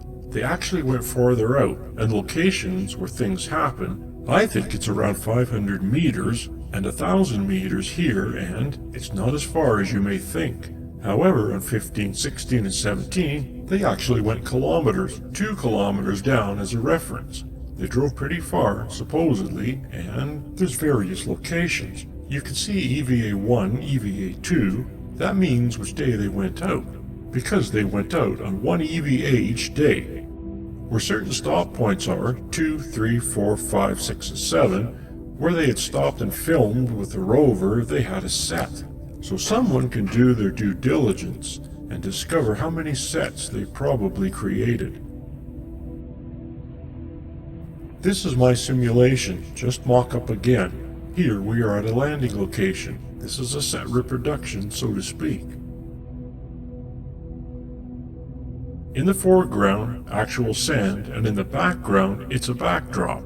And it's very similar to watching the footage you've already seen. And if you look more closely, you'll see later, they had multiple lights, but they're flagged off, meaning blocking their light shining on the camera, and they overlap softly.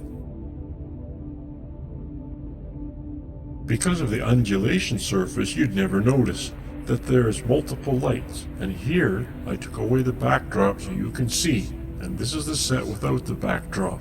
Very, very revealing. This is where they were.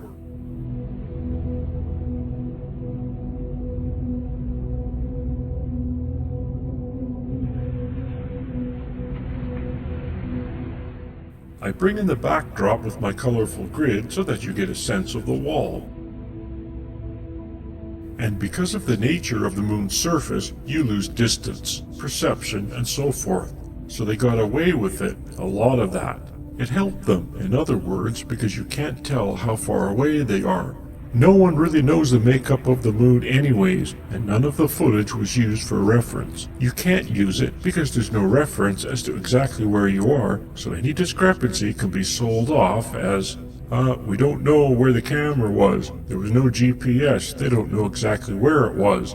So there we are, on the moon's surface. The model is used to create the imagery in the background, and identical reproduction to that scale for the set, sand, and so forth. There's a hole in the wall if you need to put the light for back so no divergent shadow.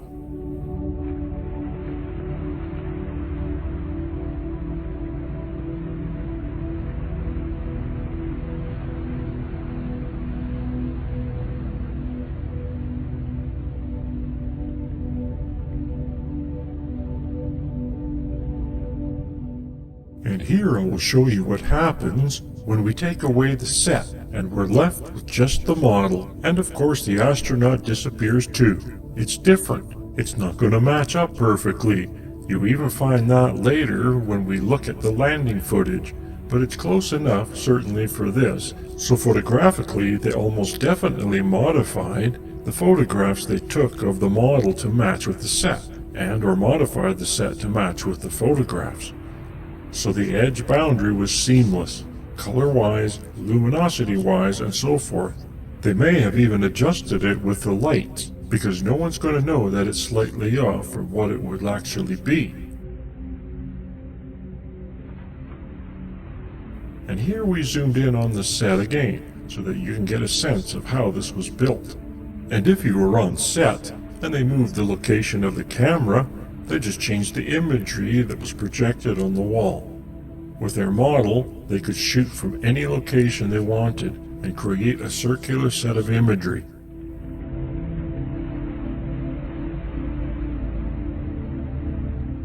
This is where you can see the dust event. The dust was sticky. Dirt, the sand was sticky because it was jagged, instead of smooth like the earth sand, which is absurd to me. Sand is sand, jagged or not. It's not going to stick to a suit.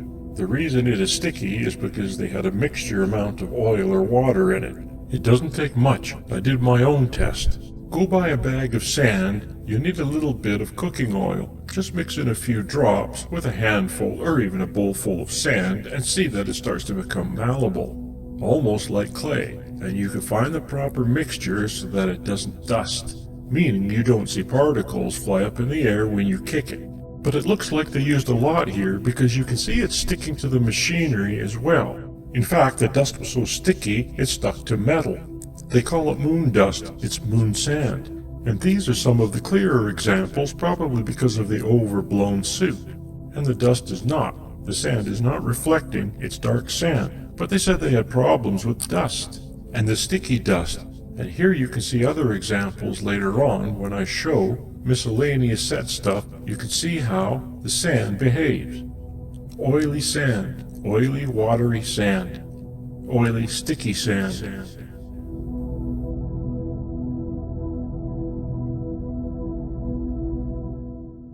I mean, just look at that piece of equipment. It's absurd how much sand is stuck to it.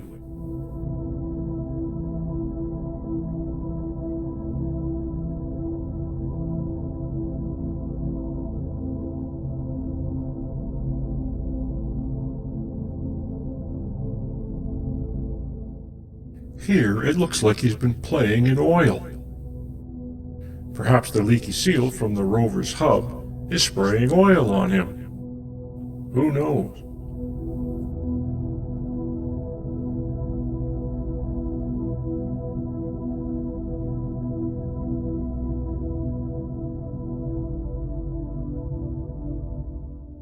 Here we have panoramic images generated by NASA from astronauts. They did what I call a panorama dance, where they did this odd little dance in a circle as they bent their knees and tilted the camera upwards, because it was the only way that they could change the vertical aiming of the camera, and they have quite a few panoramic images here.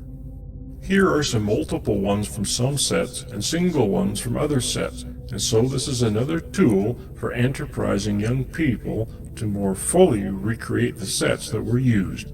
I'm separating them here. The top ones I won't be looking at, the bottom ones I will be looking at. We only have to look at some to get a sense of how they support the locations actually being set, and its limitation of photography and distance differentiation, distance limitations of photography.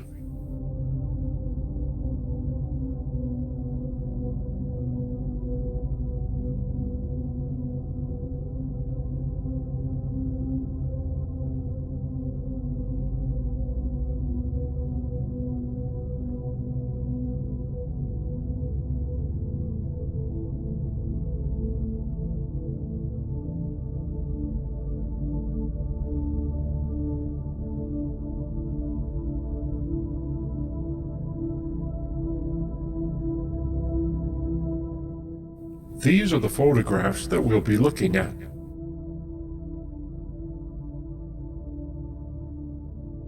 You can see that I'm doing a fake rotation at the top, basically just scanning the panoramic image, which is essentially almost like spinning a camera in a circle. These are straight from NASA. I've done no modification other than the graph you see I'm putting at the top and so forth. It's kind of obvious what I've done, and you can see the photographic images changes as the astronaut made his turn. But here I'm showing that it supports it being on a set. There's nothing about these that say they could not be on a set.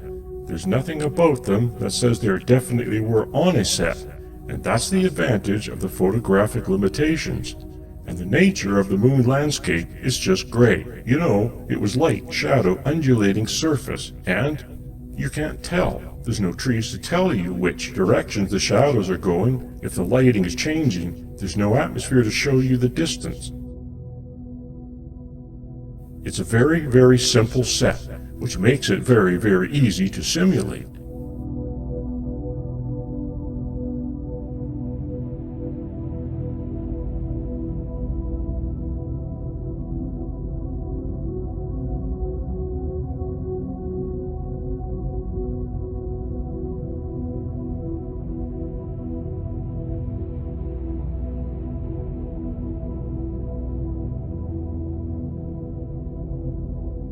They are showing hills here, but there's no problem creating hills on a set. You can use wood as an understructure or dirt. These are simple things to do. It's not a big deal. And these are enclosed sets. They have to be enclosed to control the environment so no wind gusts and so forth occur. But that can be a tent. It's not a big deal to create a large structure like that. And the only thing above them has to be a crane, a simplistic crane holding up the astronauts' wire. So these are far locations. Looks like we're looking so far out there, and it's just a simple set. A blend to the backdrop that is not as simple. On this one, we are actually behind the LEM. And as you can see, they always get out on the shadow side, and here you can see the sunny side. They did most of the action on the dark side, the shadow side. Here, we're in a little dip, and that's an easy thing to do. We're going near the edge of the set here, and the main part of the set is on the other side of the LEM. This is the same footage, I believe, where you see the rover driving around and you see a reverse angle of this scene. This is the reverse angle, there's the LEM, we were just on the other side. You can see it's kind of a little hole there. This is where the rover was driving around. And there's the rover. This is the lens flare. It happens once you get light from a light source, almost directly entering the lens. And lots of trash. It seems like they like to trash the moon for some reason. And look behind the LEM, there's nothing. And even in the stereo photography a little later, you'll see all of this is supported by the depth perception. It was flat after a certain distance, real or fake.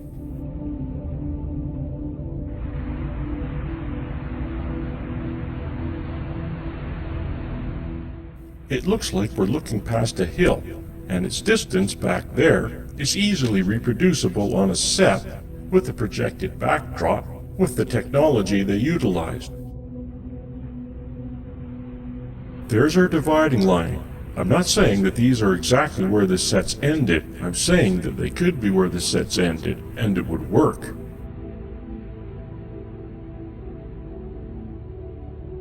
It would take quite an extensive analysis of all the footage captured at one location to find out more precisely where the set ended and backdrops began when it was implemented. There's nothing more that I would love to see as if some enterprising set people or young person, i.e. Blue Earth thing, would go through the trouble to properly analyze one set. It would be very neat to see. Here we are in a crater. Building a crater is not that big of a deal. You can make it out of a bunch of dirt piled up, wood, or modeling material. You could even put some kind of hard surface material on top and then cover it with sand. I imagine they printed it with sand in the sense that they had some kind of sprayer at the top spraying colored sand in patterns based on how they sort of had the world created. I refer to this process as shotcreting. They did the same thing on the model. You just plan out how you're going to recreate it, projecting, spraying the sand, paint, and what you have. And here is all the sand, and they did it in layers. Darker sand underneath if you needed it, lighter sand on top. They went through the trouble of figuring out how many layers and patterns, putting certain color sand down, and so forth. And then the rocks, and even more sand on top of the rocks. I'd love to see how they especially designed and manufactured this process, but it's not. Certainly not even close to being beyond human capability.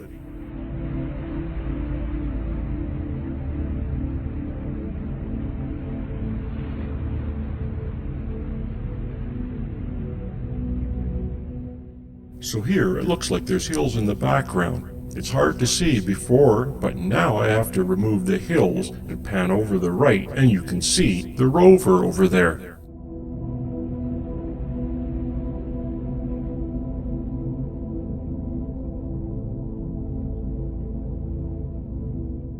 The LEM was over there too. It was difficult to see because of the lens flare.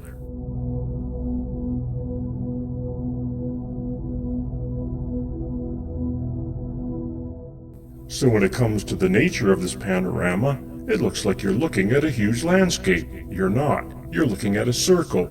If you wrap one end over to the other, you make a cylinder. And that's more accurately what you're looking at. This is why I did the crop version and the panning. I mean, we're actually not panning per se. We're reproducing what the astronaut did, which he stood at one place and turned around, went in a circle, spun. Now these are very interesting landscapes, very cool looking, but they're reproduced moon topography. And the more specific details of every rock and so forth, perhaps they had highly detailed imagery. That would be a smart thing, but they had limitations. That was all made up. And we haven't gotten any kind of actual highly detailed reproduction of the actual location from telescopes or satellites since this time. Again, another faraway landscape, but it's just a set with a backdrop, nothing more. Here is a little crater. We'll see the left image on the right side, and the right image on the left side.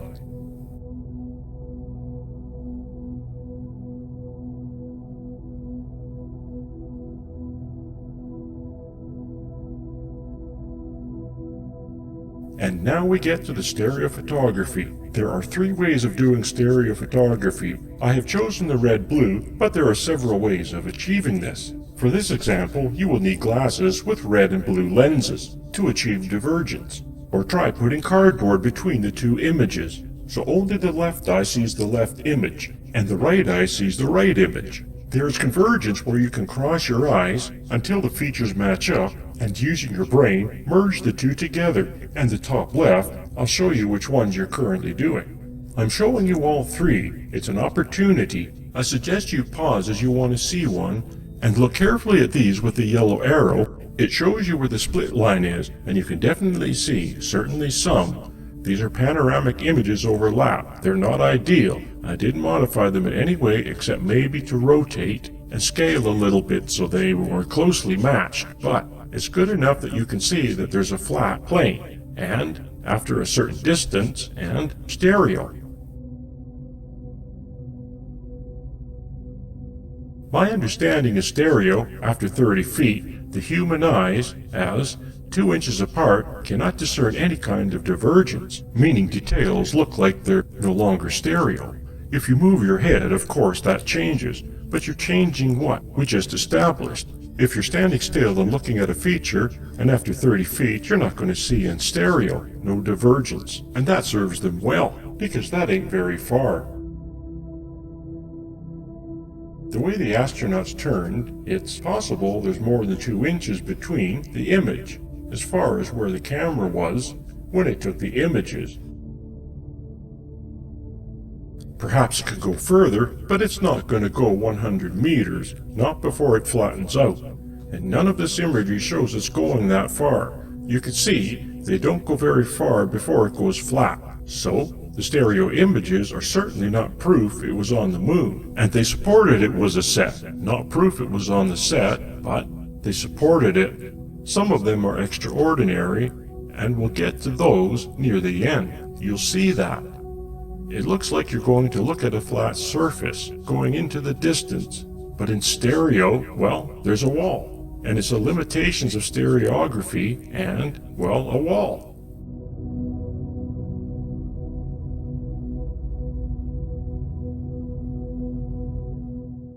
And the split is not necessarily where you think it would be. You can look and see, and look at the stereo and see where the split is. I added the names of the source photos at the bottom so that you can look on the NASA website at your own convenience. You can also use the cross-eyed method to bring these photos into a 3D view. Here's the rover. Just look at how close it is to us. It doesn't go very far in front of the camera.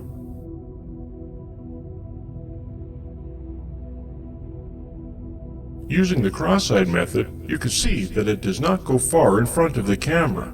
It looks like you're looking into the valley, but you're looking at a short distance of a set, but a beautiful backdrop nonetheless.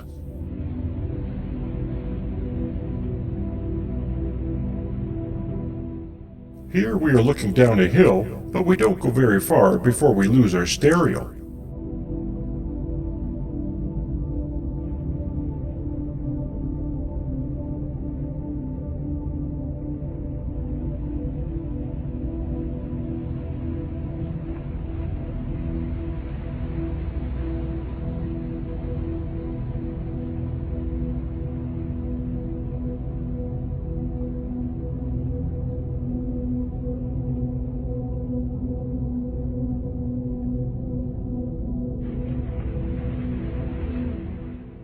These are really extraordinary.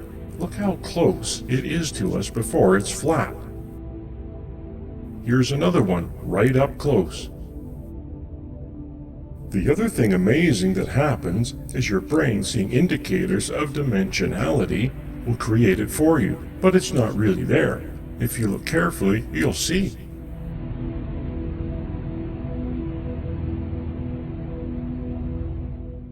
This photographing was not designed for stereo.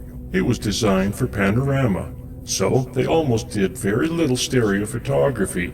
They did detail images on the ground. So this is using information photography in an unintended way, and we are doing our best to extract information from it.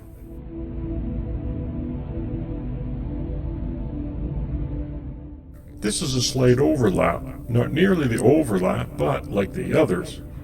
You can still see the split lines very close.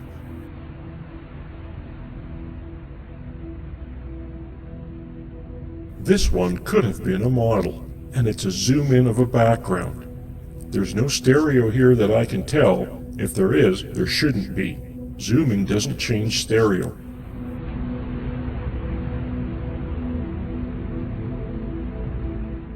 This is from the top of the limb. There's hardly any stereo to note, other than the difference between the limb and the ground.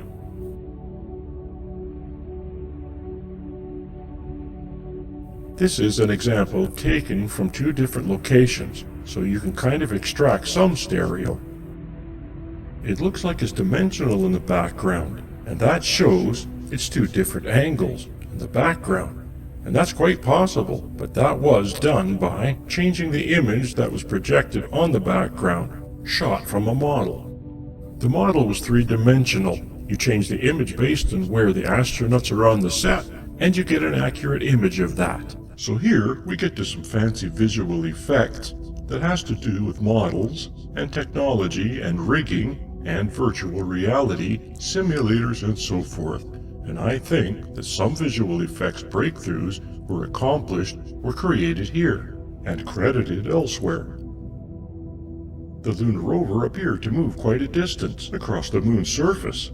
Kilometers, several, 27 kilometers I believe it was. There's a graph later that shows you more, and simulator technology is used. It's been around for ages. Here are very simplistic versions. Someone moves the prop while they're in it, and there's a fancy version, a jet simulator. And here's a mock-up I did of how the lunar simulator was created. This is a lunar rover simulator. There's some footage there. I think it was created on this simulator. Basically, a model was filmed and the astronauts are put in the rig that mimic the movements, and the camera was on the rig and filmed the footage in the background or in front of the fake lunar module. Here is a setup of the model under the snorkel lens. And there, I think, was a DAC camera. It was filmed in very low frame, so it's crappy. And it's possible the lunar rover was animated. Here's some examples from the early 1970s. This is Don Dykstra, who was a student of Douglas Trumbull. And in the summary I went over this. I find this extraordinary every time I see it. I find it extraordinary how real it looks, and how tiny the models were used to generate it. It just blows my mind. Look at this snorkel camera. This is it moving across a tiny fake road set and creating something incredibly realistic in this low-resolution footage. There's the rig, the camera rig. It's called motion control. It's used extensively in visual effects today, and this was used to create city planning or something. I don't know how much he got paid to do this, but it's an extraordinary setup. And the time it must have took to build these models, I don't know. I don't know how long it took the team to build and record this, but it's extraordinary nevertheless, especially when you get to the nature footage in the end. You see the mountain in the background. This is with atmosphere and everything. You can imagine with the moon set how realistic, and you made it 3 times as big as that. This is a flight simulator camera, sideways pointing at a fake landscape, and moved in real time based on the pilot's action. They actually used it for Apollo training. This is the moon's surface, model moon surface. There's a camera that moves along it based on the decisions of the astronauts. And this is a lunar rover simulator. I went over this in the summary, but this really fascinates me. They actually had the same setup. It's just like a flight simulator, except for a rover. There it is. I believe the camera is upside down or sideways. It's hard to tell here, depending on what they thought worked best. Here, a couple of astronauts coming to enjoy their simulation ride. How this helps them, I'm not sure, other than planning the ride and getting used to it. But if you look at the footage, it's truly amazing what's going on there. The camera is reaching, in basic ways, to the surface. The other thing to keep in mind is all of this is recordable, meaning not the footage generated, but the camera moves. That's the motion control. That's what motion control is. You create a camera view, you record it in the computer, you can reproduce it again and again and again. And so you can turn the camera to the left, turn the camera to the right, turn it behind you, and do some passes. And you can do it frame by frame. You can do one frame every 2 seconds, one frame every 4 seconds, however it works best for you to generate the imagery. The camera moves forward, takes a new picture, moves forward, takes a new picture. This is another simulator. They call it the LOLA. This is footage generated from a model, and they have a camera rig set up. Although you'll see I speed it up. This is like their speed, and I sped it up so that we don't have to sit there and fall asleep. There, you just saw it speed up. You'll find when you look at the landing footage later, it's very similar to this when I speed it up. You know, this doesn't look as real as the other footage does, but they did a more sophisticated implementation. Here's that setup I show in the summary. Tracks, cameras on tracks, it's all computer controlled. It starts with a model and so forth. Here they are with their calipers. They like taking pictures with calipers on these things. And they've got their accurate mapping. They're making sure that the model matches accurately to the mapping because the astronauts are relying on it. They're the ones making these decisions that need to be completely oriented for their landing, right? And this is a simple mock-up of something on glass I showed because I found it a little funny. That's how they did it. They did it much more sophisticated for the hoax. This is huge. There's a man next to it. You can see it's a huge piece. Plaster of Paris, I guess. I'm not sure what it was made of. That's just what it looks like to me. But highly accurate model. And when we get closer here and see the fine detail that is in this thing, you start to see more and more craters. Look at all the subtle craters in there. This is all accurate. Look, they're showing how accurate it is. See, we're very impressed. But here it is being used for the LOLA simulator, and it looks very similar to the footage captured by the Apollo camera on the official Apollo landing. And now look at the subtle detail. You can see craters and things. We will get close here. This is a model. We'll zoom in close. Look, there are tiny rocks, all kinds of subtle detail happening in this thing. And if you made the model 4 times as large, imagine the detail you could put in it. You could put sands on it, add a few fake rocks on it, the sand would move. Look at this huge set, a huge model rather, 2 guys at the bottom standing next to it. I don't know what this was used for, but look, it's an example of a big model. And then use the setup. This is the same space that they were using for the set. They wouldn't have room to fit that giant model world that they built. In some cases, I think the rover was moved on a giant hydraulic stand. They had a fake front setup with a camera setup. I don't think necessarily it was in view, but it was used to generate shadows on the surface. So here, I think these photos were generated from a DAC camera. You can see in the middle one, there's a shadow of the antenna and camera. Sometimes it's because the shadows, some because they're on a set. But I believe they had a rig to generate shadows, so that when they projected it on a screen in front of the simulator, it had a shadow to make you think they're really there. Here's another example you can see, but it's rare, right? All of these images, but they only have one shadow, so it's quite possible they take one frame at a time. It's just got a shadow in it. Fiber optics are used in the cameras. Possibly they had endoscopic kind of setup with the camera, and instead of doing this, like they did in Star Wars, you have these guys coming and going and animating. The camera animated. In fact, you'll hear Douglas Trumbull a bit describe how they did it on Back to the Future ride. I had no idea that they could do that, and no doubt he implemented something like that in the Apollo simulation, whatever they call the hoax. So instead of guys doing this, they had cameras. And maybe they had something in their bag of tricks. Move the antenna so that it projected the proper shadow. Here I am showing an example. This is footage generated by filming of the models. A computer model, but it's an example nonetheless. Here we are in the simulated ride in front of the footage with no movement. And now we're going to use the same footage, and we're going to add a very simple movement, kind of like we saw in the rover simulator. And there's the rig moving a little bit. That's what's generating the image at the top. And here we're going to add a little extra little move. We're adding pops and stuff. And here you'll see that extra movement.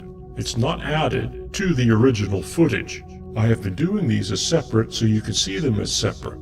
Here we have a loose camera, as if it's on a stand that's reacting to the movement of the rover, and you'll see how it all comes together.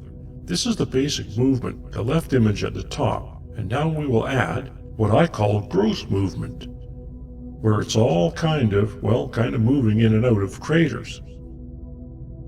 Now we have the smaller movement, and it's a little extra. And here's where they loosened up the camera a bit. It's on its stem, it's reaching to the rig, and now we're on the moon. It's pretty extraordinary how simple it is and how effective it is. And now you can even see the reflections in the antenna up there. I believe they probably had a 360-degree setup for any kind of reflections, and that's not that much more difficult. Let's look at the actual footage here. I'm not going to show it all to you, but you can see more in the appendix. It's quite extensive. I think it would be interesting in having someone go through and really nail down what is what. But I think that's, not necessary here. And this is why. There are a lot of things that landed on the moon, a lot of unmanned things. The rovers went pretty far. There are a lot of opportunities to see what the moon should look like. And when stitched together, I can tell you what the moon should look like. So those flipping through real quick are either low frame rate DAC or Hasselblad photos from the chest camera.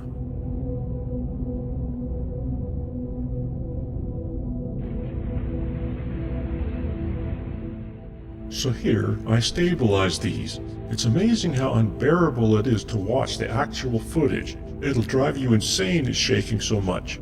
I minimized the shaking a lot here. It had to be done by hand because the tracker doesn't like tracking this crap. But you can see it looks very similar to what I just showed you in regards to the virtual set of the simulator ride.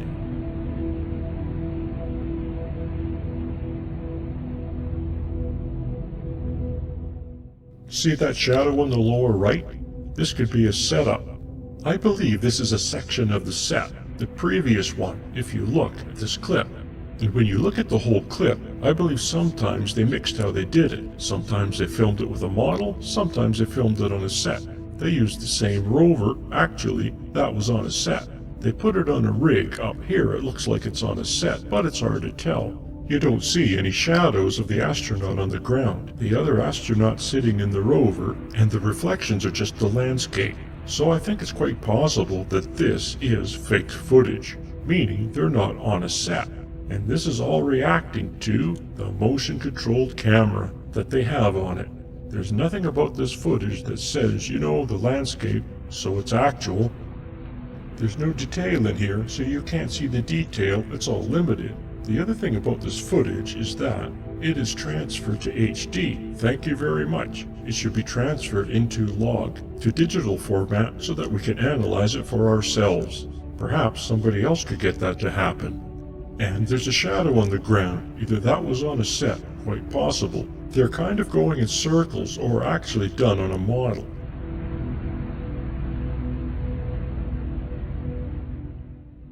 So the modules all landed on the moon? Well, they have footage of it. These were all captured models.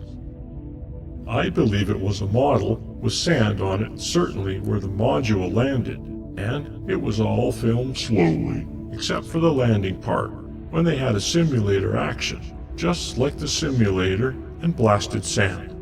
And after the sand cleared, they did a mixture with masks and stuff, which dissolves to the actual set.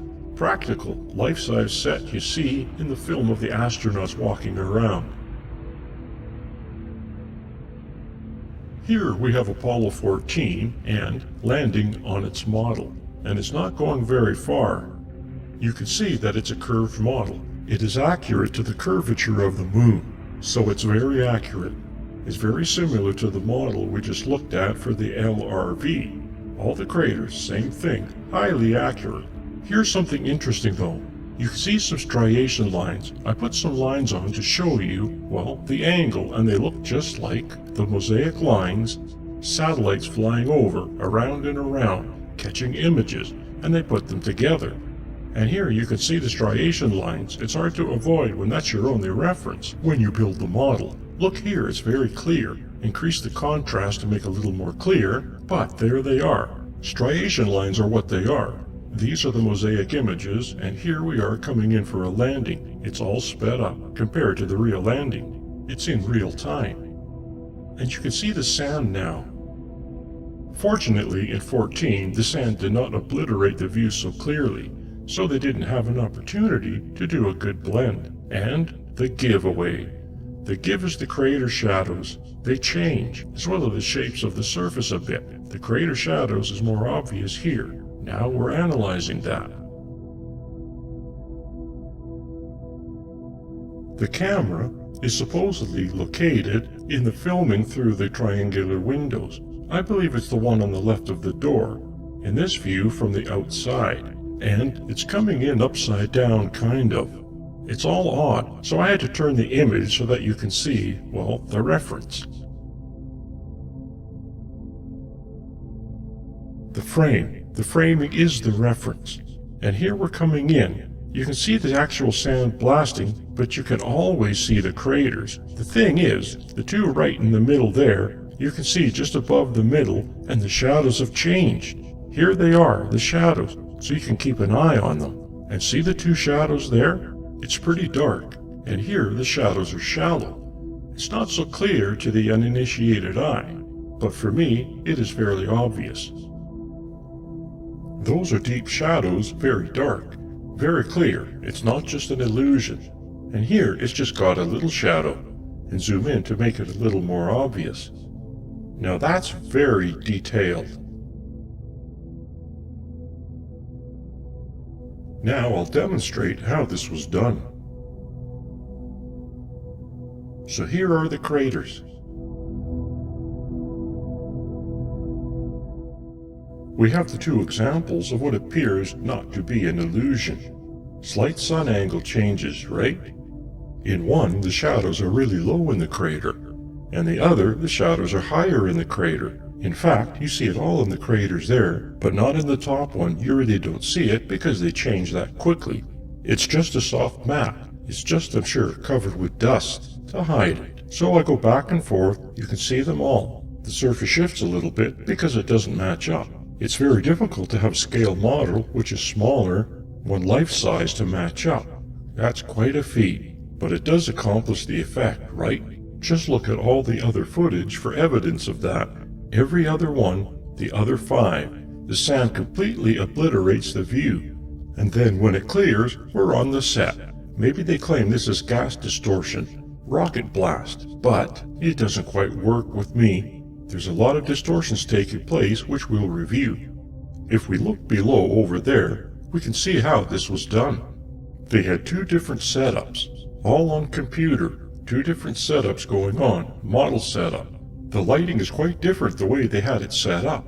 And when the scene shifts, they're using the same model, the same setup, and shifted a little bit, so here's the difference. You can see the shadows are different, the gray area I shifted a little, just subtle, and how I blurred the model.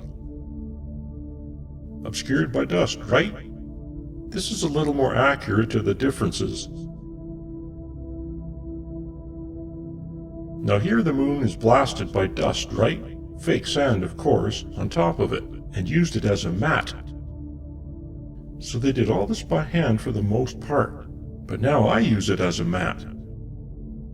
You'll see the fluctuation. It's used to disguise the distortion taking place, and simply because they are spraying sand out of a nozzle at the bottom.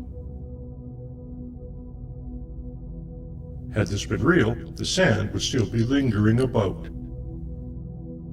This is not what we are seeing here.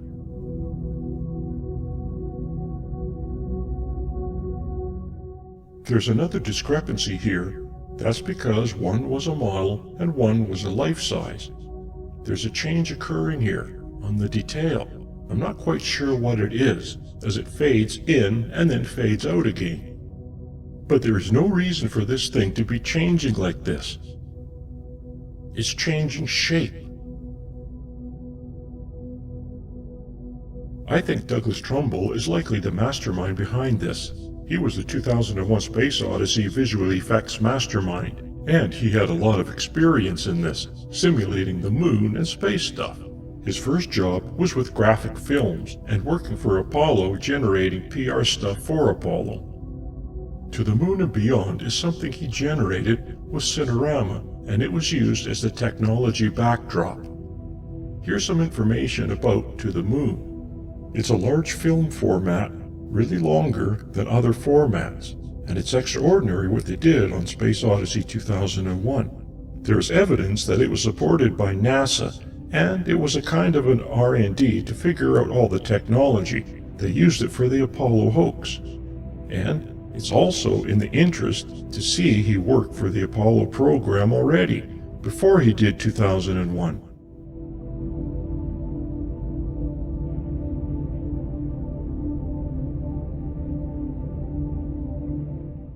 Again, it was a large format with the use of a fisheye lens and immersive cinema. That is, immersive cinema before the Apollo program. So he was already interested in it.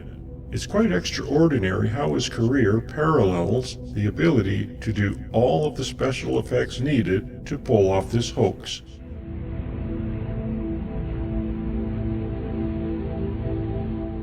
Let's hear him tell us in his own words. I'll get into it right away, and I'm going to take it pretty much chronologically, so I think it'll make a certain amount of sense.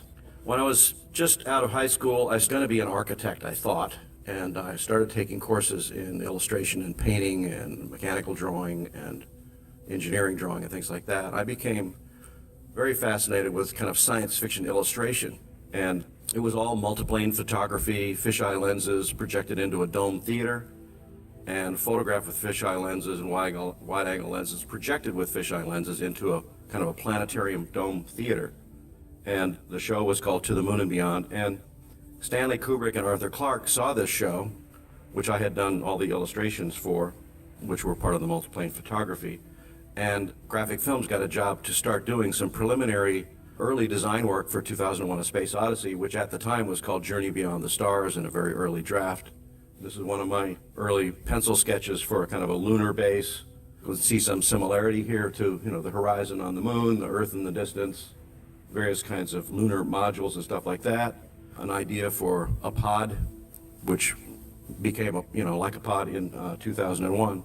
But I wanted to digress a little bit. So 2001, you have a little storyboard drawing. A lot of the storyboard drawings we work with were very simple, sketches almost, but you see shots in the movie, and then you see the moon bus, and that was one of my first tasks on 2001 as a young man. I was probably maybe 24, starting to detail these miniatures and trying to make them look photorealistic, even though they were just fiberglass models with not much detail. And we started figuring out how to put detail and painting, and actually, since I was an illustrator, I was actually painting with my airbrush right on the model to create different panels of texture and brightness and reflection, and trying to make it look as big as we possibly could. And then I got involved in shooting some of these miniatures. Kubrick really got to like me and what I was able to do, and so I got into designing some of these shots like this, where each of these was a 1,000-watt light bulb out of a slide projector, and This was a painting back here, and this is the moon bus that's going to land, and it's mounted on this rod back here. It's kind of tilting up and down, has nitrogen coming through the nozzles of the supposedly jet engines or rocket engines to stir up all this dust. And we had to mount it on glass in order to superimpose one thing against another. So you get shots like this, shots like this. You can see all this little detail and stuff that I got involved in creating little, streaks of grease and who knows what to try to make it look real. This is working on the big stage, one of the big stages at MGM. That's the space station set over here and the moon bus set over here. This is the moon bus set being built. Several shots of that. I designed a lot of these moon terrains. I had a lot of arguments, discussions with Stanley about what we thought the moon was going to look like, because nobody knew. There hadn't been any satellites or anything that really had looked at the moon's surface in any detail. And so this was kind of a Chesley Bonestell, rocky, craggy terrain kind of thing that he wanted. And I was actually going in another direction, which did not make the cut. And here's me working on my moon terrain, which I thought was, in fact, in retrospect, very much like what the moon is like. It's very rounded, very soft, very eroded by micrometeorite impacts, and not craggy at all. These are some early designs for the Jupiter sequence. The Discovery spacecraft went through a zillion different iterations. The Stargate was going to be a slot inside one of Jupiter's moons that they go into. This was actually a very early hypothetical rendering of what the pod might look like at a very early stage. This slot in one of Jupiter's moons was going to be another little universe down there that didn't belong in our universe, and they had to go down there. And these are like two pods looking down here. They're going to send little probes down. There's a whole bunch of things that were designed, written, experimented with, drawn, discussed, and deleted. This movie went through tremendous development. So the thing I'm talking about today is all the whole kind of creative process of how you tackle a problem, work on it, discuss it, solve it, change it, and try to come up with a new solution to make something on the screen that people have not seen before. So anyway, ShowScan was this 60-frame, 70-millimeter giant screen thing that was way better than Cinerama and way better than IMAX in 1975. The simulation ride was this whole idea of hydraulic motion base and a capsule with people inside, which I'll show you later, became the Back to the Future ride for me, which was a lot of fun. And then another ride called Cineride, which never came to pass, which was really cool, and I'm sure we're going to do this pretty soon, was projecting multiple ShowScan films in a dark ride situation, and you're in a vehicle. And we filmed these films knowing that the vehicle would be moving at 30 feet a second, or 30 feet a minute. And so we filmed it with the camera moving 30 feet a minute and projected these films into domes, and then had foreground sets that were all moving in perspective to the perspective shift in the movie. And it was all 60 frame. And it was so real that everybody believed that everything that they were seeing was happening in real time, including explosions, breakaway glass, mummies, monsters, you name it. It was really wild. We started developing special electronic 70-millimeter projectors that could run 60 frames a second electronically, did not have a mechanical Geneva movement in them. One of the things this ShowScan thing led to was an experimental film, which I'm sorry I can't show you, but we knew the size and shape of the screen. And so I just devised this thing. I said, well, if we shoot in ShowScan and we project it in exact same scale as the theater itself, I'm going to do this illusion. And so we had this scene where we projected a really bad movie on the screen that was kind of a fake documentary, and we made everything go wrong that you could possibly think of. It goes out of frame, it goes out of focus, the film burns in the gate, it's just terrible, and it fails. Then the projectionist leaves the projection booth, goes around the theater, comes behind the screen, turns on a work light back there, because screens are perforated, you can see through them. If there was a light back there, you'd see the speakers behind the screen. So he does that, and so you see the speakers in there, there's this big roll-up door, there's a door he comes through, and he comes up to the audience and touches the screen, which is catching the light from these house lights, and starts talking to the audience, apologizing for screwing up the show. It looked absolutely real. It was indistinguishable from reality. And his feet are on the ground, and he's 6 feet tall, and it was all in scale to my theater. And heavyweight people like Steven Spielberg and George Lucas and Coppola, everybody came to my screenings. And when I would get to this point, they would get up out of their seat and start leaving the theater, shaking my hand, say, Doug, whenever you get it fixed, give me a call. I'll see if I can get in my schedule to come back. And it wasn't until they were off to the side of the theater they realized they'd been completely fooled. And this, to me, was a really important moment in movie history. And this little movie called New Magic has actually been requested by the Academy to be archived there. And I'm hoping we can get it digitally scanned so we can show it again in high definition. Now we're working on an entry-level version of this, which will enable film students and colleges to do this kind of thing very inexpensively. And I'm working with a guy named Scott Lismondi at Hollywood General Machining and building a zero-gravity boom out of a porta-jib components. And this is under construction in LA right now. We're just about to test it right after Christmas. And it's a really cool thing. This whole little gizmo, I can't use the word gizmo, device is going to cost about $5,000 instead of the original one that cost $250,000. So I've also been experimenting with digital single lens reflex cameras, which are quite amazing. If you've ever shot with a Nikon or a Canon, I'm using the Canon 7D with some Zacuto attachments. It's a very inexpensive camera. It's shooting full high definition 1K by 2K 24 frame movies very inexpensively. And I'm having good results with it. And my next step is I'm going to tear this camera apart and pull the chip out and build it into a new camera that will be able to be 2 chips side by side for a integrated 3D camera. Now, in the world right now, the red camera is the hot camera. It's not the only camera, but it's a good kind of mid-level priced camera. And I think we can start adapting this for 3D production as well, because the 3D cameras we're seeing these days are really cumbersome, awkward, and heavy, like the IMAX cameras have been and like the Cinerama cameras were. So we're in an early phase of 3D.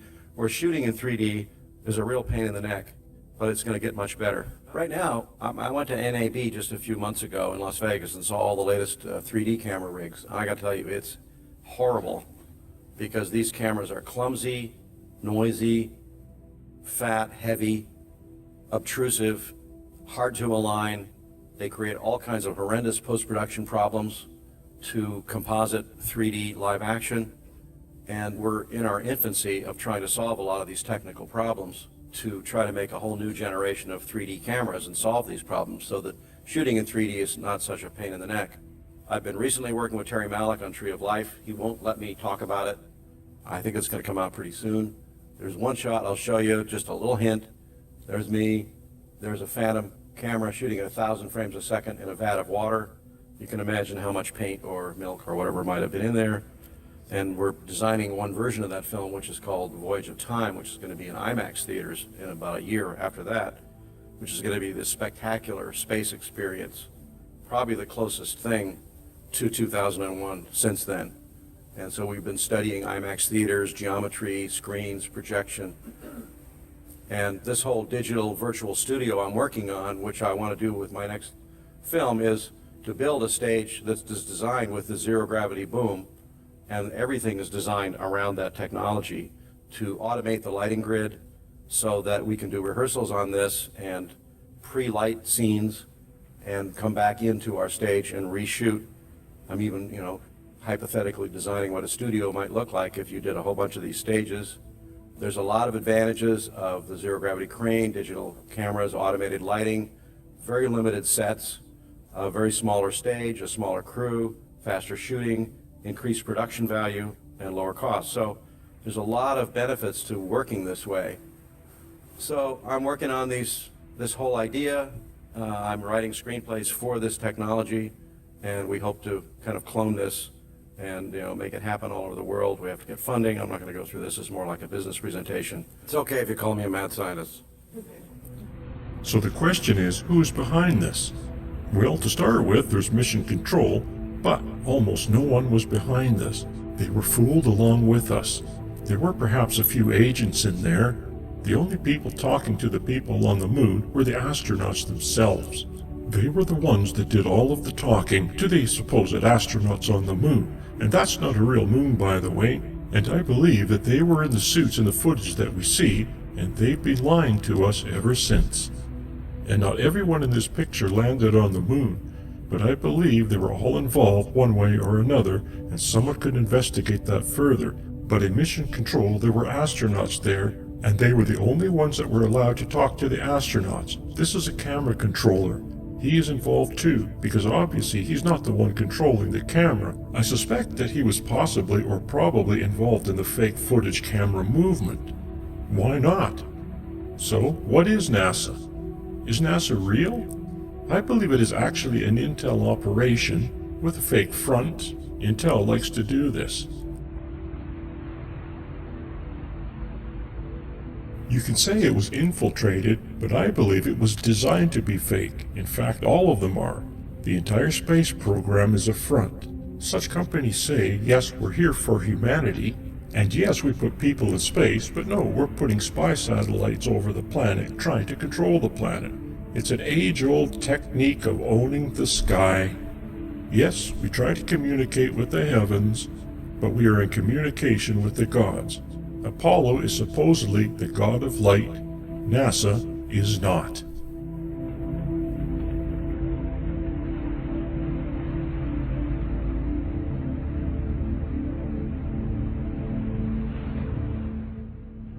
So without Apollo, what is NASA? Apollo isn't real. It's nothing but a ghost.